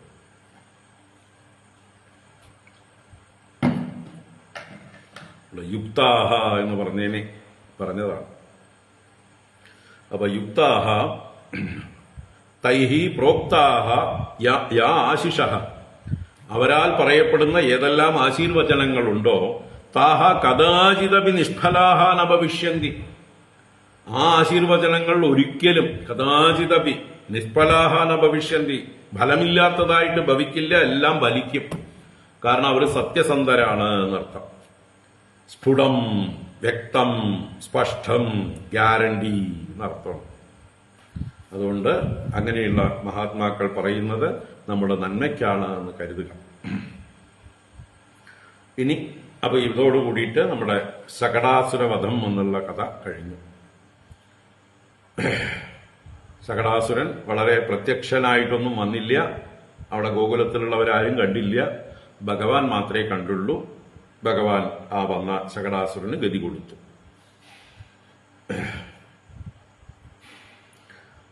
തുടർന്ന് തൃണാവർത്ത വധത്തിലേക്ക് പ്രവേശിക്കുന്നു. ഏകദാരോഹമാരൂഢം ലാളയന്തേ സുതം സതി ഗരിമാണം ശിശോർവോഢും നസേഹേ ഗിരികൂടവത്. ഏകദാരോഹമാരൂഢം ലാളയന്തേ സുതം സതി ഗരിമാണം ശിശോർവോഢും നസേഹേ ഗിരികൂടവത്. ഇവിടെ ഏകദ എന്ന് പറഞ്ഞു. ഇവിടെ ആചാര്യന്മാര് പറയുന്നുണ്ട് ഉണ്ണിക്ക് 1 വയസ്സായിട്ടുണ്ട് ഈ സമയമാകുമ്പോഴേക്കും എന്നൊക്കെ. ഏകദേശം 1 വർഷം ആയിട്ടുണ്ട്, 1 വയസ്സായിട്ടുള്ള ഉണ്ണിയാണ്. അപ്പൊ കാലം ഇങ്ങനെ പെട്ടെന്ന് കടന്നു പോകണം. അപ്പൊ ഇടയ്ക്കിടയ്ക്ക് നടക്കുന്ന കാര്യങ്ങളാണ്, അല്ലാതെ തുടർച്ചയായിട്ട് ഒന്നരാടം എന്നുള്ള അർത്ഥത്തിലല്ല. ഇടയ്ക്കിടയ്ക്കുള്ള പ്രധാന കഥകളെ മാത്രമാണ് ഇവിടെ എടുത്തു പറയുന്നത്. അതിന്റെ ഇടയ്ക്ക് ഭഗവാൻ ഏതൊക്കെ ലീലകൾ ചെറുതും ഇതൊക്കെ ചെയ്തിട്ടുണ്ടാവും. ഓരോ ദിവസവും അവിടെയുള്ള ഗോപന്മാരെയും ഗോപികമാരെയും ഭഗവാൻ എങ്ങനെയൊക്കെ സന്തോഷിപ്പിച്ചിട്ടുണ്ടാവും. ഇതൊക്കെ മറ്റു പലയിടത്തും പല പുരാണങ്ങളിലും ഒക്കെ പറഞ്ഞിട്ടുണ്ടാവും, അവിടെ സൂചിപ്പിച്ചിട്ടുണ്ടാവും. എന്നാൽ ഇവിടെ ഭാഗവതം വളരെ പ്രധാനപ്പെട്ടതായിട്ടുള്ള കഥകൾ മാത്രം എടുത്തെടുത്ത് പറയണം. ശ്രീശുക ബ്രഹ്മർഷിയാണ് കഥ പറയുന്നത്. അപ്പൊ അദ്ദേഹത്തിന് സമയമൊന്നും അധികമില്ല. ഇവിടെ ആകെ 7 ദിവസമേ ഉള്ളൂ. ഈ 7 ദിവസം കൊണ്ട് പറഞ്ഞു തീർക്കേണ്ടതുണ്ട്. അപ്പോ അതിനകത്ത് ചുരുക്കുകയാണ്. ഏകദാരോഹമാരൂഢം, ഏകദാ ആരോഹം ആരൂഢം. ആരോഹം എന്ന് പറഞ്ഞാൽ ഇവിടെ മടി എന്നർത്ഥമാണ്. ആരോഹം എന്നുള്ള ശബ്ദത്തിൽ ശരീരത്തിൽ മുളച്ചിട്ടുള്ളതൊക്കെ ആരോഹങ്ങളാണ്. ശിരോരുഹം എന്ന് പറഞ്ഞാൽ ശിരസിൽ ആരോഹണം ചെയ്തിട്ടുള്ള തലമുടിക്ക് ശിരോരുഹം എന്ന് പറയും. ആരോഹം എന്നുള്ളതിന് സ്തനങ്ങൾ എന്നർത്ഥമുണ്ട്. വരാരോഹ എന്ന് സുന്ദരികളായിട്ടുള്ള സ്ത്രീകളെ പറയുന്നു. നല്ല വലിയ സ്തനങ്ങളോട് കൂടിയവൾ, സുന്ദരങ്ങളായ സ്തനങ്ങളോട് കൂടിയവൾ എന്നുള്ള അർത്ഥത്തിലാണ്. നമ്മൾ കഴിഞ്ഞ പൂതനയുടെ ശരീരത്തെ ഭയങ്കരമായിട്ട് വർണ്ണിച്ചപ്പോ അല്ലെ പുളിനാരോഹ ഭീഷണം എന്ന് പറഞ്ഞു. അപ്പൊ അവിടെ അടിവയറ് മടി എന്നൊക്കെ അർത്ഥം തന്നെയാണ്. അടിവയറിനെ മടി എന്ന് പറയും നമ്മൾ, അല്ലെ, ലാപ്പ് എന്നുള്ള അർത്ഥത്തിൽ പറയും. അപ്പൊ ആ ആരോഹം തന്നെയാണ് ഭയങ്കരമായിട്ട് മണൽത്തിട്ട പോലെ കിടന്നിരുന്നു. ഇവിടെ ആരോഹം ആരൂഢം സുതം. ആരോഹം ഇവിടെ മടിയിലേക്ക് കയറിയിരിക്കുന്ന ആരൂഢനായിരിക്കുന്ന, ആരൂഢൻ എന്ന് പറഞ്ഞാൽ ആരോഹണം ചെയ്തവൻ ആണ്. യോഗാരൂഢൻ എന്ന് പറഞ്ഞാൽ യോഗത്തിൽ ആരോഹണം ചെയ്തവൻ. അശ്വാരൂഢൻ എന്ന് പറഞ്ഞാൽ അശ്വത്തിൽ ആരോഹണം ചെയ്തവൻ, കുതിരപ്പുറത്ത് കയറിയവൻ. ഗജാരൂഢൻ ആനപ്പുറത്ത് കയറിയവൻ. രഥാരൂഢൻ രഥത്തിന്റെ മുകളിൽ കയറിയവൻ. ഇവിടെ എവിടെയാ കയറിയിരിക്കുന്നത്? ആരോഹം ആരൂഢം, അമ്മയുടെ മടിയിൽ കയറിയിരിക്കുന്ന സുതം ലാളയന്തി സതീ, പുത്രനെ ലാളിക്കുന്നവളായിട്ടുള്ള ആ സതി അഥവാ പതിവ്രതയായ ആ ഉത്തമ സ്ത്രീയായ യശോദ, ഭാഗ്യവതിയായ യശോദ. ശിശോഹോ ഗരിമാണം ഓടും ന സേഹെ. ശിശോഹോ ആ ഉണ്ണിയുടെ, ശിശുവിന്റെ ഗരിമാണം, ഗരിമാണം എന്ന് പറഞ്ഞാൽ ഭാരം, ഗുരുത്വം. ഗരിമ എന്ന് പറഞ്ഞാൽ ഗുരുത്വം തന്നെയാണ്, ഭാരം തന്നെയാണ്. അതിന്റെ ഗരിമാണത്തെ, ആ അളവിനെ, അധികമായ ഭാരത്തെ വോടും, വോടെന്ന് പറഞ്ഞാൽ വഹിക്കുവാൻ, വഹ എന്നുള്ള ധാതുവിന്റെ രൂപാന്തരമാണ് വോടും, വഹിക്കുവാനായിക്കൊണ്ട് നസേഹേ സഹിച്ചില്ല. ഏതുപോലെ ഗിരികൂടവത് എന്നാ പറഞ്ഞത്. ഗിരികൂടം എന്ന് പറഞ്ഞാൽ ഒരു പർവ്വതത്തിന്റെ ശിഖരം, പർവ്വതത്തിന്റെ ഒരു കൊടുമുടി, അതുപോലെ ഭാരം തോന്നി. അത്രയും അധിക ഭാരം ഈ ദേവിക്ക് തോന്നി ഈ മകനെ വഹിക്കുമ്പോൾ. ഭഗവാന്റെ ലീലയാണ്, അല്ലെ? ഭഗവാൻ ആരാ? മോൻ. അഷ്ടസിദ്ധികളും ഭഗവാന്റെ ചൊൽപ്പടിക്ക് നിൽക്കുന്ന സാധനങ്ങളാണ്. മറ്റുള്ളവർക്ക് ഈ സിദ്ധികളൊക്കെ വിതരണം ചെയ്യുന്നത് ഭഗവാനാണ്. അഷ്ടസിദ്ധികൾ മാത്രമല്ല, 18 സിദ്ധികളെ കുറിച്ച് ഇനി നമ്മുടെ ഉദ്ധവനോട് ഭഗവാൻ പറഞ്ഞു കൊടുക്കും. അപ്പൊ ആ സിദ്ധികളൊക്കെ തന്നെ ഭഗവാനെ ആശ്രയിച്ച് ഭഗവാൻ മറ്റുള്ളവർക്ക് വിതരണം ചെയ്യുന്നതാണ്. അപ്പൊ അങ്ങനെയുള്ള ഭഗവാന് അണിമ, ഗരിമ, ലഘിമ, മഹിമ, ഈശിത്വം, വശിത്വം, പ്രാപ്തി, പ്രാഗാമ്യം മുതലായിട്ടുള്ള സിദ്ധികളൊക്കെ എത്ര നിസ്സാരം. അതുകൊണ്ട് ഭഗവാൻ സ്വന്തം ശരീരത്തിന് ഇത്തിരി ഗരിമ കൂട്ടി. അതാണ് ഗരിമാണം ഓടും നസേഹേ. അമ്മപ്പത്തിരി തന്റെ ഭാരം സഹിക്കാതിരിക്കട്ടെ, അപ്പൊ തന്നെ താഴെ ഇറക്കി വെക്കും. അതാണ് ഭഗവാന് വേണ്ടത്. എന്താ വെച്ചാൽ ഭഗവാൻ എല്ലാം മുൻകൂട്ടി കാണുന്നുണ്ട്. എന്താ കാണുന്നത്? വരാൻ പോകുന്ന ആളെ കുറിച്ച്. ആരാ വരാൻ പോണത്? കംസന്റെ ഭൃത്യനായിട്ട് തൃണാവർത്തൻ എന്ന അസുരൻ. ഏത് രൂപത്തിലാ വരാൻ പോണ? വാത്യാരൂപതരഹ എന്ന് പറയുന്നത് ചുഴലിക്കാറ്റിന്റെ രൂപം. അപ്പൊ ചുഴലിക്കാറ്റ് വരുമ്പോ അങ്ങനെ വന്നു കഴിഞ്ഞാൽ തന്നെ പിടിക്കാൻ വേണ്ടി അമ്മയെ അടക്കം കൊണ്ടുപോകാൻ ശ്രമിക്കും അവൻ. അപ്പൊ അമ്മയെ ഇവിടുന്ന് അകറ്റിയാൽ അമ്മയെ തൽക്കാലം ഉപദ്രവിക്കാതെ രക്ഷിക്കാം. അമ്മയെ ആകാശത്തേക്ക് തൃണാവർത്തം കൊണ്ടുപോയാൽ അപകടമാണ്. അമ്മയ്ക്ക് താങ്ങാൻ പറ്റില്ല. അമ്മയ്ക്ക് വല്ല അപകടവും പറ്റും. തനിക്കാണെങ്കിൽ എല്ലാം ഒറ്റയ്ക്ക് മാനേജ് ചെയ്യാം സുഖമായിട്ട്. അങ്ങനെ വിചാരിച്ചുകൊണ്ട് അമ്മയിൽ നിന്ന് തൽക്കാലം ഒന്ന് അകന്നു നിൽക്കാൻ വേണ്ടിയിട്ടാണ് ഭഗവാന്റെ ഈ കളി. അങ്ങനെ തന്റെ ഭാരത്തെ കൂട്ടി. അപ്പോ ആ അമ്മയ്ക്ക് സഹിക്കാൻ പറ്റിയില്ല. അങ്ങനെ എന്ത് ചെയ്തു? യശോദ ഭൂമൗ നിധായതം ഗോപി വിസ്മിത ഭാരപീഡിത മഹാപുരുഷമാദധ്യൗ ജഗതാം ആസ കർമ്മസു. ഭൂമൗ നിധായതം ഗോപി വിസ്മിത ഭാരപീഡിത മഹാപുരുഷമാദധ്യൗ ജഗതാം ആസ കർമ്മസു.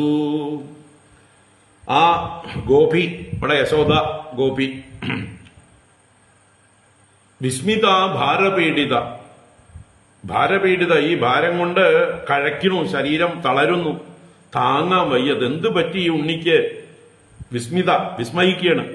വല്ല ബാധയാണോ, വല്ല രോഗമാണോ, എന്താ ഈ കുട്ടിക്ക്? ജനിച്ച അന്നു മുതൽക്ക് പലതരത്തിലുള്ള എന്താ പറയുക ദുർനിമിത്തങ്ങളും കാണുന്നു, പല അപകടങ്ങളും നേരിടുന്നു, ഏതൊക്കെയോ ബാധകൾ വരും പോലെയൊക്കെ വരണു, ആരുടെയൊക്കെയോ ശല്യമുണ്ട്. അപ്പൊ ഈ കുട്ടിക്ക് എന്തെങ്കിലും അസുഖമാണോ ഈ ഭാരം കൂടുന്ന കാരണം എന്നിങ്ങനെ വിസ്മിതയായിട്ട് ഭാരപീഡിതയായിട്ട് ഗോപി തം ഭൂമൗ നിദായ, തം ആ ഉണ്ണിയെ, ശിശുവിനെ, ഭൂമൗ നിദായ ഭൂമിയിൽ കിടത്തി.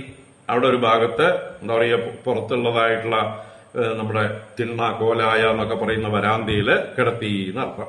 അങ്ങനെ കിടത്തിയിട്ട് ജഗതാം മഹാപുരുഷം ആദദ്യൗ, ജഗതാം ഈ ലോകങ്ങളുടെ മുഴുവൻ മഹാപുരുഷനെ, ഈശ്വരനെ ആദദ്യൗ ധ്യാനിച്ചു, ഭഗവാനോട് പ്രാർത്ഥിച്ചു എന്നർത്ഥം. ഉണ്ണിക്ക് എന്ത് അസുഖം ഉണ്ടെങ്കിലും രക്ഷിച്ചു കൊള്ളണേ ഭഗവാനെ എന്ന് ഭഗവാനോട് പ്രാർത്ഥിച്ചു എന്ന് താല്പര്യം. ആദദ്യൗ എന്ന് പറഞ്ഞാൽ ധ്യാനിച്ചു, പ്രാർത്ഥിച്ചു എന്നൊക്കെ അർത്ഥം.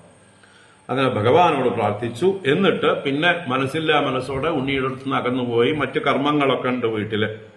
അപ്പൊ കർമ്മസു ആസ, കർമ്മങ്ങളിൽ ഭവിച്ചു, കർമ്മങ്ങളിൽ സ്ഥിതി ചെയ്തു എന്നർത്ഥം. അപ്പൊ തന്റെ കർമ്മങ്ങളിൽ മുഴുകി ഉണ്ണിയെ എവിടെ കിടത്തി. മനസ്സൊക്കെ ഉണ്ണിയിലാണ്. ഉണ്ണിക്ക് എന്തോ അസുഖമുണ്ട് എന്ന് തോന്നിക്കൊണ്ട് വിസ്മയിച്ചുകൊണ്ട് അങ്ങോട്ട് അകന്നു പോയി. ആ സമയത്ത് അതാ ദൈത്യോ നാംനാ തൃണാവർത്തഃ കംസഭൃത്യഃ പ്രണോദിതഃ ചക്രവാദസ്വരൂപേണ ജഹാരാസീനമർഭകം ഗോകുലം സർവമാവൃണ്വൻ മുഷ്ണൻ ചക്ഷൂംഷി രേണുഭിഃ ഈരയൻ സുമഹാഘോരശബ്ദേന പ്രതിശോ ദിശഃ.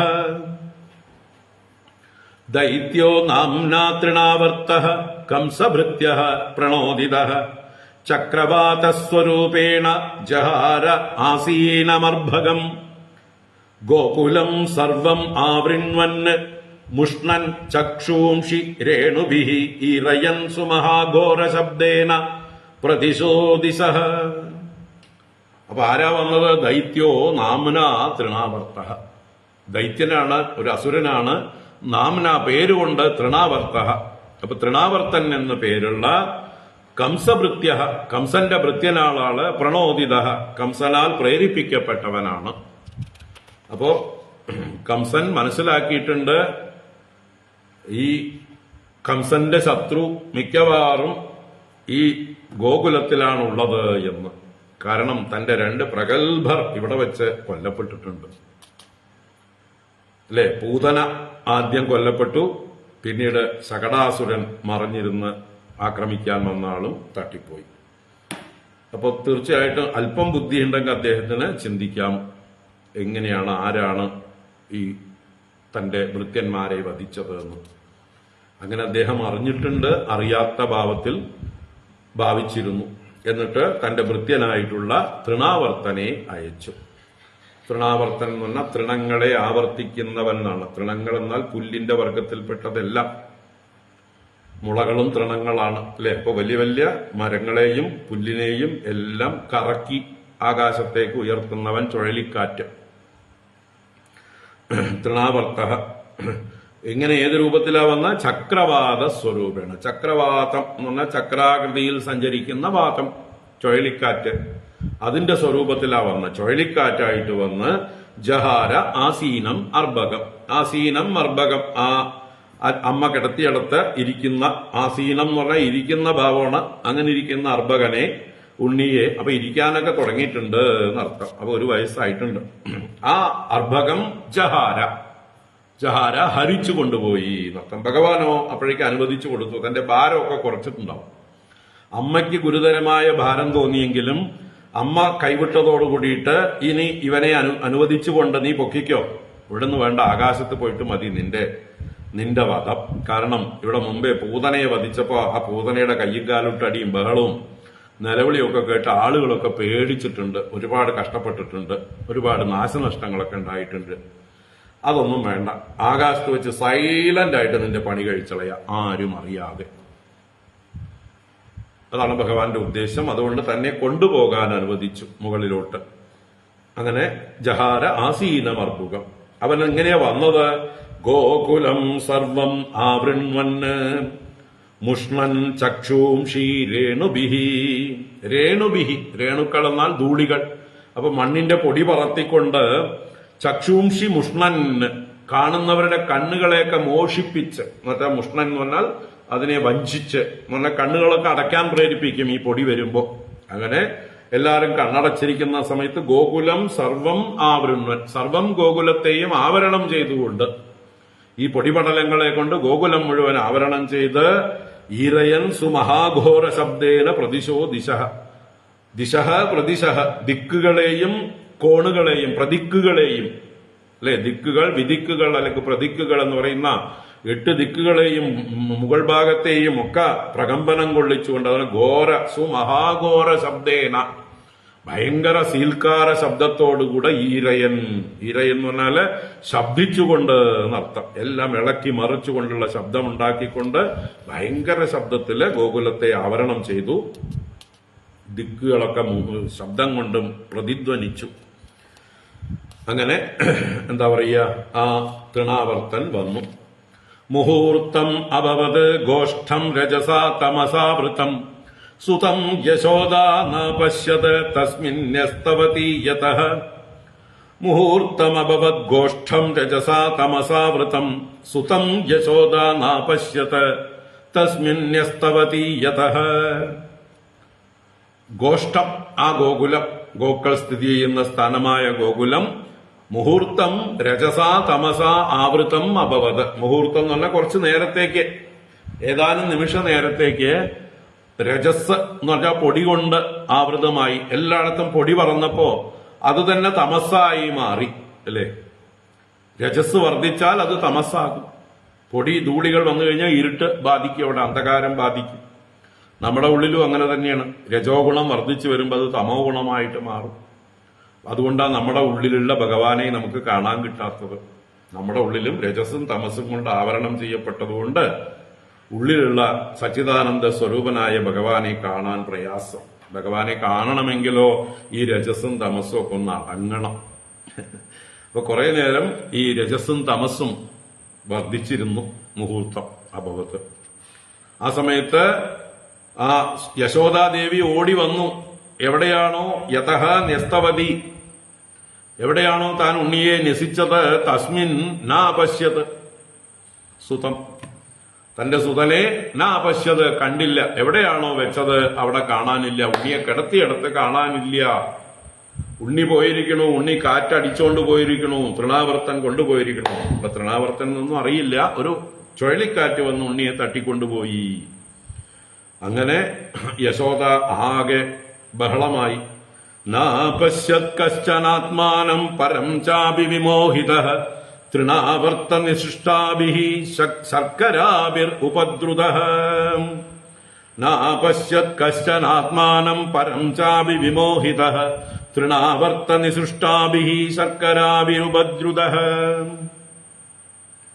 ആ സമയത്ത് ആർക്കും പരസ്പരം കാണാൻ നിവൃത്തിയില്ല. ഗോകുലവാസികൾ ഒന്നും തന്നെ പരസ്പരം കണ്ടില്ല. അതാണ് ന അപശ്യത്ത് കശ്ചന ആത്മാനം പരം ച അഭി വിമോഹിത. എല്ലാവരും വിമോഹിതരായി, മൂഢരായി മാറി. എന്താ വെച്ചാൽ ഈ രജസും തമസും കൊണ്ട് ആവരണം ചെയ്യൂ. പോരാത്തതിന് തൃണാവർത്ത നിസൃഷ്ടാഭിഹി ശർക്കരാഭിഹി ഉപദ്രുത. ശർക്കരകൾ എന്ന് പറഞ്ഞാൽ നല്ല കല്ലിന്റെ കഷ്ണങ്ങൾ, മൂർച്ചയേറിയ ചരൽ കല്ലുകളൊക്കെ എടുത്തിട്ടാണ് ഈ തൃണാവർത്തൻ എറിയുന്നത്. ഈ ചുഴലിക്കാറ്റ് വന്നു കഴിഞ്ഞാൽ അങ്ങനെയുള്ള പലതിനെയും എടുത്തെടുത്ത് എറിയും. വളരെ സൂചി കുത്തുന്ന പോലെ തീക്ഷ്ണമായിട്ട് അതങ്ങനെ വളരെ വേഗത്തിൽ കറങ്ങി കറങ്ങി വന്ന് നമ്മുടെ മേലേക്ക് അടിക്കും. അപ്പോ അത്ര ശക്തിയോടുകൂടെ കല്ലൊക്കെ എടുത്ത് എറിയുന്നുണ്ട്. ഈ കല്ലൊക്കെ കറങ്ങി കറങ്ങി ആളുകളുടെ മേലെ പതിച്ചിട്ട്, അതാണ് ശർക്കരാഭി ഉപദ്രുത. തൃണാവർത്തനാൽ നിസൃഷ്ടമായതായിട്ടുള്ള കല്ലും മറ്റുമൊക്കെ ഏറുകൊണ്ട് പൂഴിമണ്ണിന്റെയൊക്കെ അടികൊണ്ട് ആളുകള് വിമോഹിതരായി എല്ലാരും കണ്ണടക്കുകയും വീട്ടിന്റെ ഉള്ളിൽ പോവുകയും ഒളിച്ചിരിക്കുകയൊക്കെ ചെയ്യും, വാതിലടയ്ക്കുകയൊക്കെ ചെയ്യും. അതാണ് ന പശ്യത് കശ്ചന ആത്മാന. അവനവനെ പോലും കാണുന്നില്ല, പിന്നെയാണോ പരം. അവനവന്റെ ദേഹം കാണാൻ പോലും നിവൃത്തിയില്ലാത്ത അവസ്ഥയാണ്.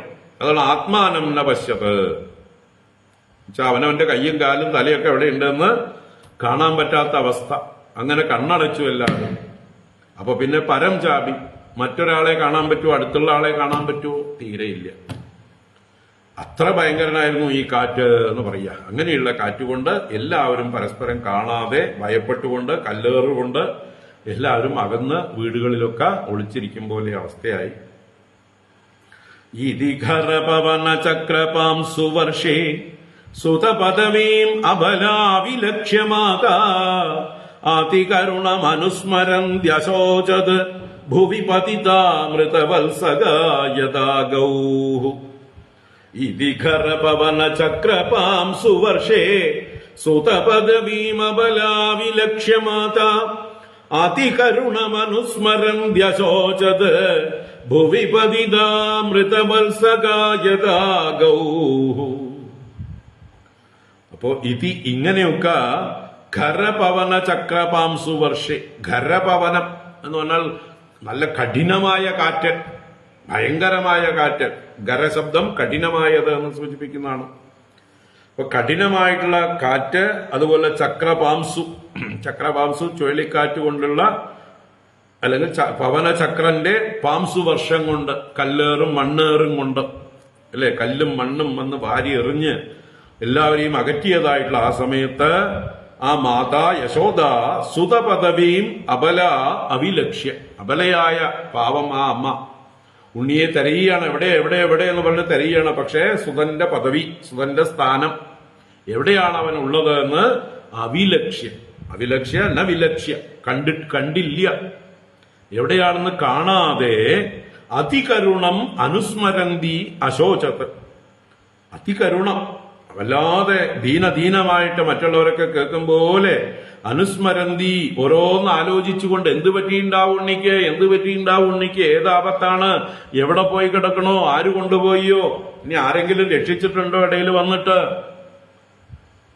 ഇങ്ങനെയൊക്കെ ചിന്തിച്ചുകൊണ്ട് അനുസ്മരന്തി, കുട്ടിക്ക് ആപത്തൊന്നും വരാതിരിക്കണേ എന്നുള്ള പ്രാർത്ഥനയോടും ഒക്കെ കൂടി അതികരുണമായി അശോചത്, ശോകം ചെയ്തു, ദുഃഖിച്ചു, വല്ലാതെ ദുഃഖിച്ചു എന്നർത്ഥം. എന്നിട്ടോ കുട്ടിയെ കാണാതായി തെരഞ്ഞു നിലവിളിച്ചിട്ടും കാണാതായപ്പോൾ ഭൂവി പതിത, ഭൂമിയിൽ പതിച്ചു. ഏതുപോലെ മൃതവത്സക ഗൗഹു യഥ. ഒരു പശുവിന്റെ കുട്ടി ചത്തുകഴിഞ്ഞാൽ, ആ പുതിയ കുട്ടിയാണെങ്കിൽ ആ കുട്ടി മരിച്ചാൽ ആ പശു എങ്ങനെ വാവിട്ട് നിലവിളിച്ച് കരഞ്ഞ് വല്ലാത്ത ഒരു അവസ്ഥയെ പ്രാപിക്കുമോ, അപ്പൊ അങ്ങനെ പശുക്കുട്ടി ചത്ത പശുവിനെ പോലെ ദീനദീനം നിലവിളിച്ചുകൊണ്ട് ഇവൾ മോഹാത്സ്യപ്പെട്ട് ഭൂമിയിൽ പതിച്ചു. പാവം അമ്മ യശോദ അമ്മ.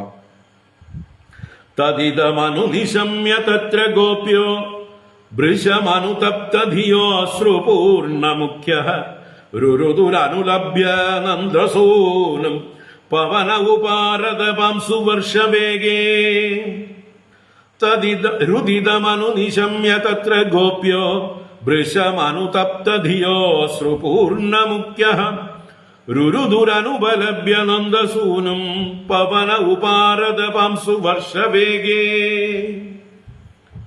ഇവിടെ പവനേ ഉപാരത പാംസുവർഷവേഗേ. ആ പവനൻ ഉപാരതനായി അടങ്ങി. കുറച്ചു നേരം കഴിയുമ്പോൾ അതിന്റെ ശക്തി ക്ഷയിക്കും. എത്ര വലിയ കാറ്റാണെങ്കിലും കുറച്ചു കഴിയുമ്പോൾ അതിന് ശക്തി കുറയും. അങ്ങനെ ഉപാരതനായ പവനൻ അതിന്റെ പാംസുവർഷവേഗവും ശമിച്ചു. ധൂളിയെല്ലാം കല്ലും മണ്ണും ഒക്കെ എടുത്ത് എറിയുന്ന ആ വർഷവേഗവും ശമിച്ചു. എല്ലാം ശാന്തമായി. കുറച്ച് എല്ലാം അകലേക്ക് ദൂരേക്ക് പോയി ആകാശത്തേക്ക് ഭൂമിയുടെ അടുത്തേക്ക് വരുമ്പോഴാണ് അതിന്റെ ഗംഭീരമായിട്ടുള്ള പ്രകടനം ഉണ്ടാവുക.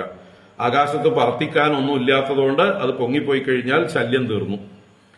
അങ്ങനെ ആ പവനൻ ഉപാരത പാംസുവർഷവേഗേ സതി രുദിതം അനുനിശമ്യ തത്ര ഗോപ്യഃ വൃഷം അനുതപ്തദിയഃ അശ്രുപൂർണമുഖ്യഃ രുരുദുഃ അനുപലഭ്യ നന്ദസൂനം. ഗോപ്യഃ മറ്റു ഗോപികമാര് ഈ യശോദയുടെ നിലവിളി കേട്ടു. രുദിതം അനുനിശമ്യ. രുദിതം ദേവിയുടെ യശോദയുടെ രുദിതത്തെ രോദനത്തെ അനുനിശമ്യ മാറ്റൊലിക്കൊള്ളുന്നത് കേട്ടിട്ട് തത്ര അവര് വൃഷം അനുതപ്തദിയ. അവരും അമ്മമാരാണ്. ഈ ഉണ്ണിയോട് അത്രയും വാത്സല്യമുണ്ട്. ഏകദേശം 1 വർഷമായിട്ടുണ്ട്. അപ്പൊ ഈ കുട്ടിയെ ദിവസവും കണ്ട് അതിനോടുള്ള മമത കൂടിക്കൂടി വരികയാണ്. അവർക്ക് സ്നേഹം കൂടിക്കൂടി വരികയാണ്. അങ്ങനെയുള്ള അമ്മമാര് വൃഷം അനുതപ്തദിയ നല്ലപോലെ തപിക്കുന്ന ബുദ്ധിയോടുകൂടിയവരായി അശ്രുപൂർണ മുഖ്യ. അവർക്കും ധാരധാരയായി കണ്ണുനീർ വരുന്നു. അവരുടെ മുഖങ്ങളിൽ നിന്ന് അശ്രുപൂർണം. അങ്ങനെ അവരായിട്ട് അവരും തിരയുണ്ട്, ഓടി തിരയുണ്ട്. പക്ഷെ അനുപലഭ്യ നന്ദസൂനുവിനെ ഉപലഭിക്കാതെ, എവിടെയും തെരഞ്ഞിട്ട് കിട്ടാതെ രുരുദുഹു അവരും രോദനം ചെയ്തു. എല്ലാവരും വാവിട്ട് നിലവിളിച്ച് കരഞ്ഞു. അപ്പൊ ഈ കാറ്റൊന്ന് ഭൂമിയിൽ അടങ്ങിയതായിട്ടുള്ള സമയത്ത് മറ്റു ഗോപികമാർ ഈ യശോദയുടെ ശബ്ദം കേട്ട് ഓടിവന്ന് അവരും ഓടി തെരയുകയാണ്. ഈ ഭഗവാനെ കാണാതെ, നന്ദപുത്രനെ കാണാതെ അവരും തെരഞ്ഞിട്ടും കാണാതായപ്പോ വീണ്ടും അവരെല്ലാരും കൂടി വാവിട്ട് നിലവിളിച്ച് കരഞ്ഞു. രുരുദുരനുപലഭ്യ നന്ദസൂനം. അപ്പൊ ഈ ശ്ലോകം അന്വയിക്കാൻ അവസാനത്തെ വരിയെടുത്ത് ആദ്യം ഇട്ടാൽ മതി അല്ലെ. പവന ഉപാരത പാംസുവർഷവേഗേ രുദിതമനുനിശമ്യ തത്ര ഗോപ്യോ വൃഷമനുതപ്തധിയോ ശ്രുപൂർണമുഖ്യഃ രുരുദുര അനുപലഭ്യ നന്ദസൂനം. എളുപ്പമായി. തൃണാവർത്ത ശാന്തരയോ വാത്യാരൂപധരോഹരൻ കൃഷ്ണം നഭോഗതോ ഹന്തും നാശക്നോത് ഭൂരിഭാരവൃത്ത്.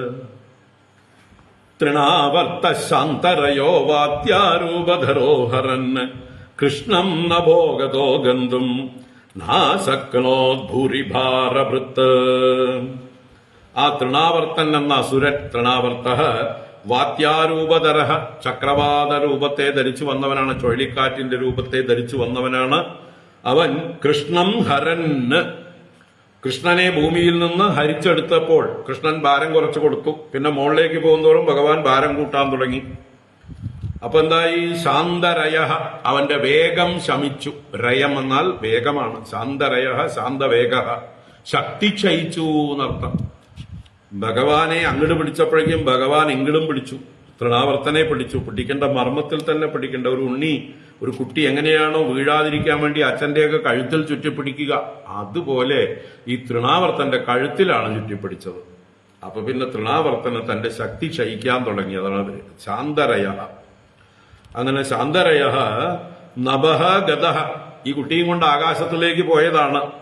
എന്നാൽ ഭൂരിഭാരഭൃത്ത് ഗന്ധും നാശക്കനോത്, ഭഗവാൻ ഭൂരിഭാരം വർദ്ധിച്ച ഭാരത്തെ ചെയ്തു. അത് ഭരിക്കുന്നവനായിട്ട്, അത് വഹിക്കുന്നവനായിട്ട് ഗന്ധും നാശക്കനോത്, പിന്നെ അനങ്ങാൻ പറ്റിയില്ല. അല്പം പോലും മുന്നോട്ടോ പിന്നോട്ടോ എവിടേക്കും അനങ്ങാൻ പറ്റാത്ത രീതിയിൽ ഭഗവാൻ ബ്രേക്ക് ഇട്ട പോലെ അവനെ പിടിച്ചു നിർത്തി.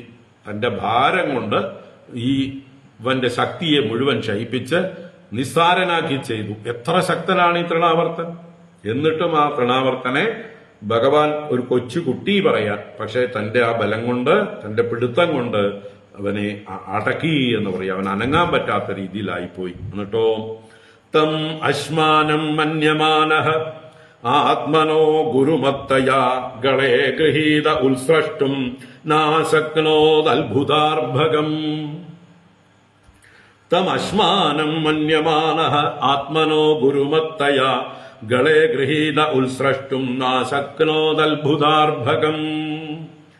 ഗുരുമത്തയാ, ഗുരുമത് ഭാവം എന്ന് വെച്ചാൽ വർദ്ധിച്ച ഭാരം.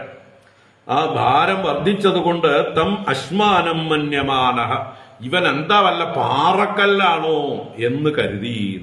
അശ്മാനം, അശ്മൻ എന്നാൽ കല്ല്, പാറക്കല്ല്.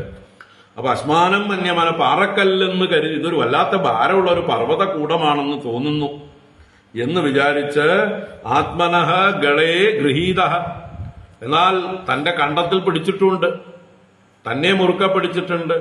അങ്ങനെയുള്ള അത്ഭുതാർഭകം ഉത്സ്രഷ്ടും നാശക്നോത്, ഈ അത്ഭുത ബാലനെ ഉത്സർജിക്കുവാൻ, ഉപേക്ഷിക്കുവാൻ, വലിച്ചെറിയുവാനൊക്കെ ശ്രമിക്കുന്നുണ്ട്.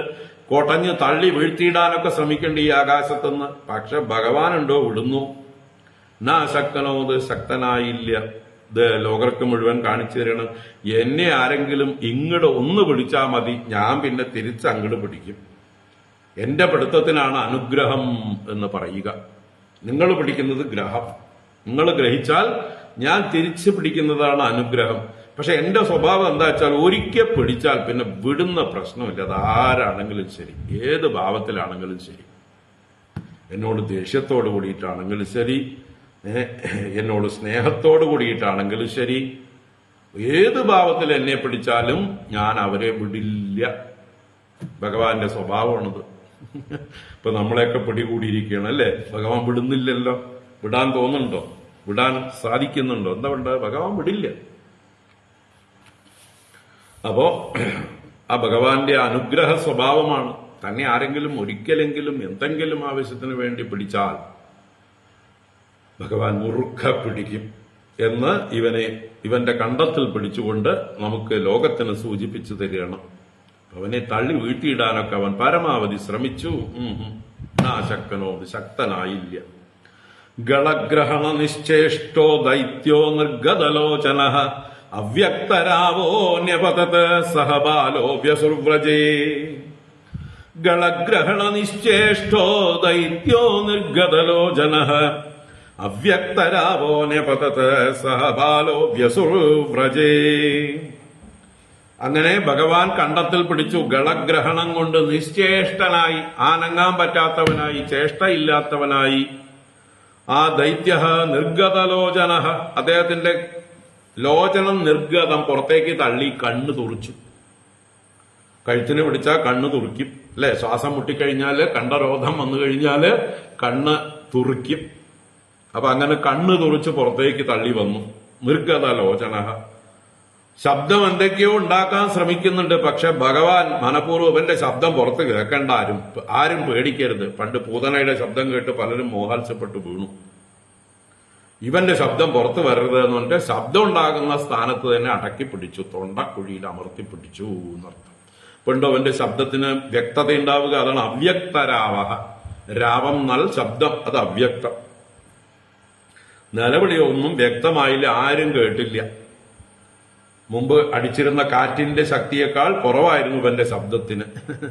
അങ്ങനെ അവൻ ന്യപതത്, നിപതിച്ചു. എങ്ങനെ? സഹ ബാലഹ, ആ ബാലനോടുകൂടി. അപ്പോഴേക്കും എന്റെ ശരീരം രാക്ഷസ ശരീരമായി കഴിഞ്ഞു. ഭഗവാൻ പിടിച്ചതോടുകൂടി വായുവിന്റെ രൂപം മാറി. ഇവൻ എന്തായിരുന്നു? ഇവൻ രാക്ഷസ ശരീരം, സ്വശരീരം പ്രാപിച്ചിരുന്നു.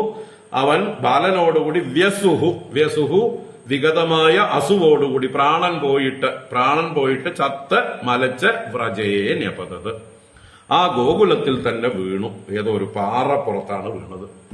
പാറപ്പുറത്തും കൂടി വീഴുമ്പോ എന്താവും?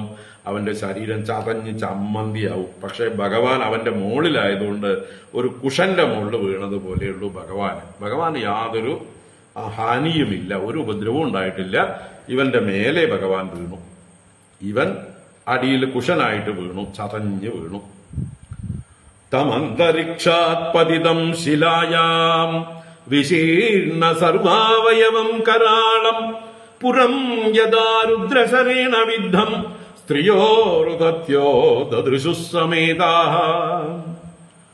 തമന്തരിക്ഷാത് പതിതം ശിലായാം വിശീർണ സർവാവയവം കരാളം പുരം യഥാ രുദ്രശരേണ വിദ്ധം സ്ത്രിയോരുദത്യോ ദദൃശുഃ സമേതാഃ.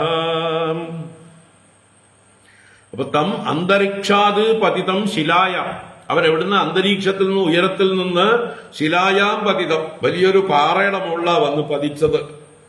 അവന്റെ ആ പാറയിൽ വീണതോടുകൂടിയിട്ടോ സർവ അവയവങ്ങളും വിശീർണം, ചിതറി ചിന്നിച്ചതറുന്ന പോലെ ചമ്മന്തിയായി. അങ്ങനെ ചതഞ്ഞരഞ്ഞ അവയവങ്ങളോടുകൂടി അങ്ങനെയുള്ളവൻ കരാളം, അവന്റെ ശരീരം ഭയങ്കരനാണവൻ. അങ്ങനെയുള്ള തം അന്തരീക്ഷാത് പതിതം കരാളം ശിലായാം വിശീർണ സർവാവയവം. അങ്ങനെയുള്ള അവനെ വർണ്ണിച്ചത് ഏതുപോലെ?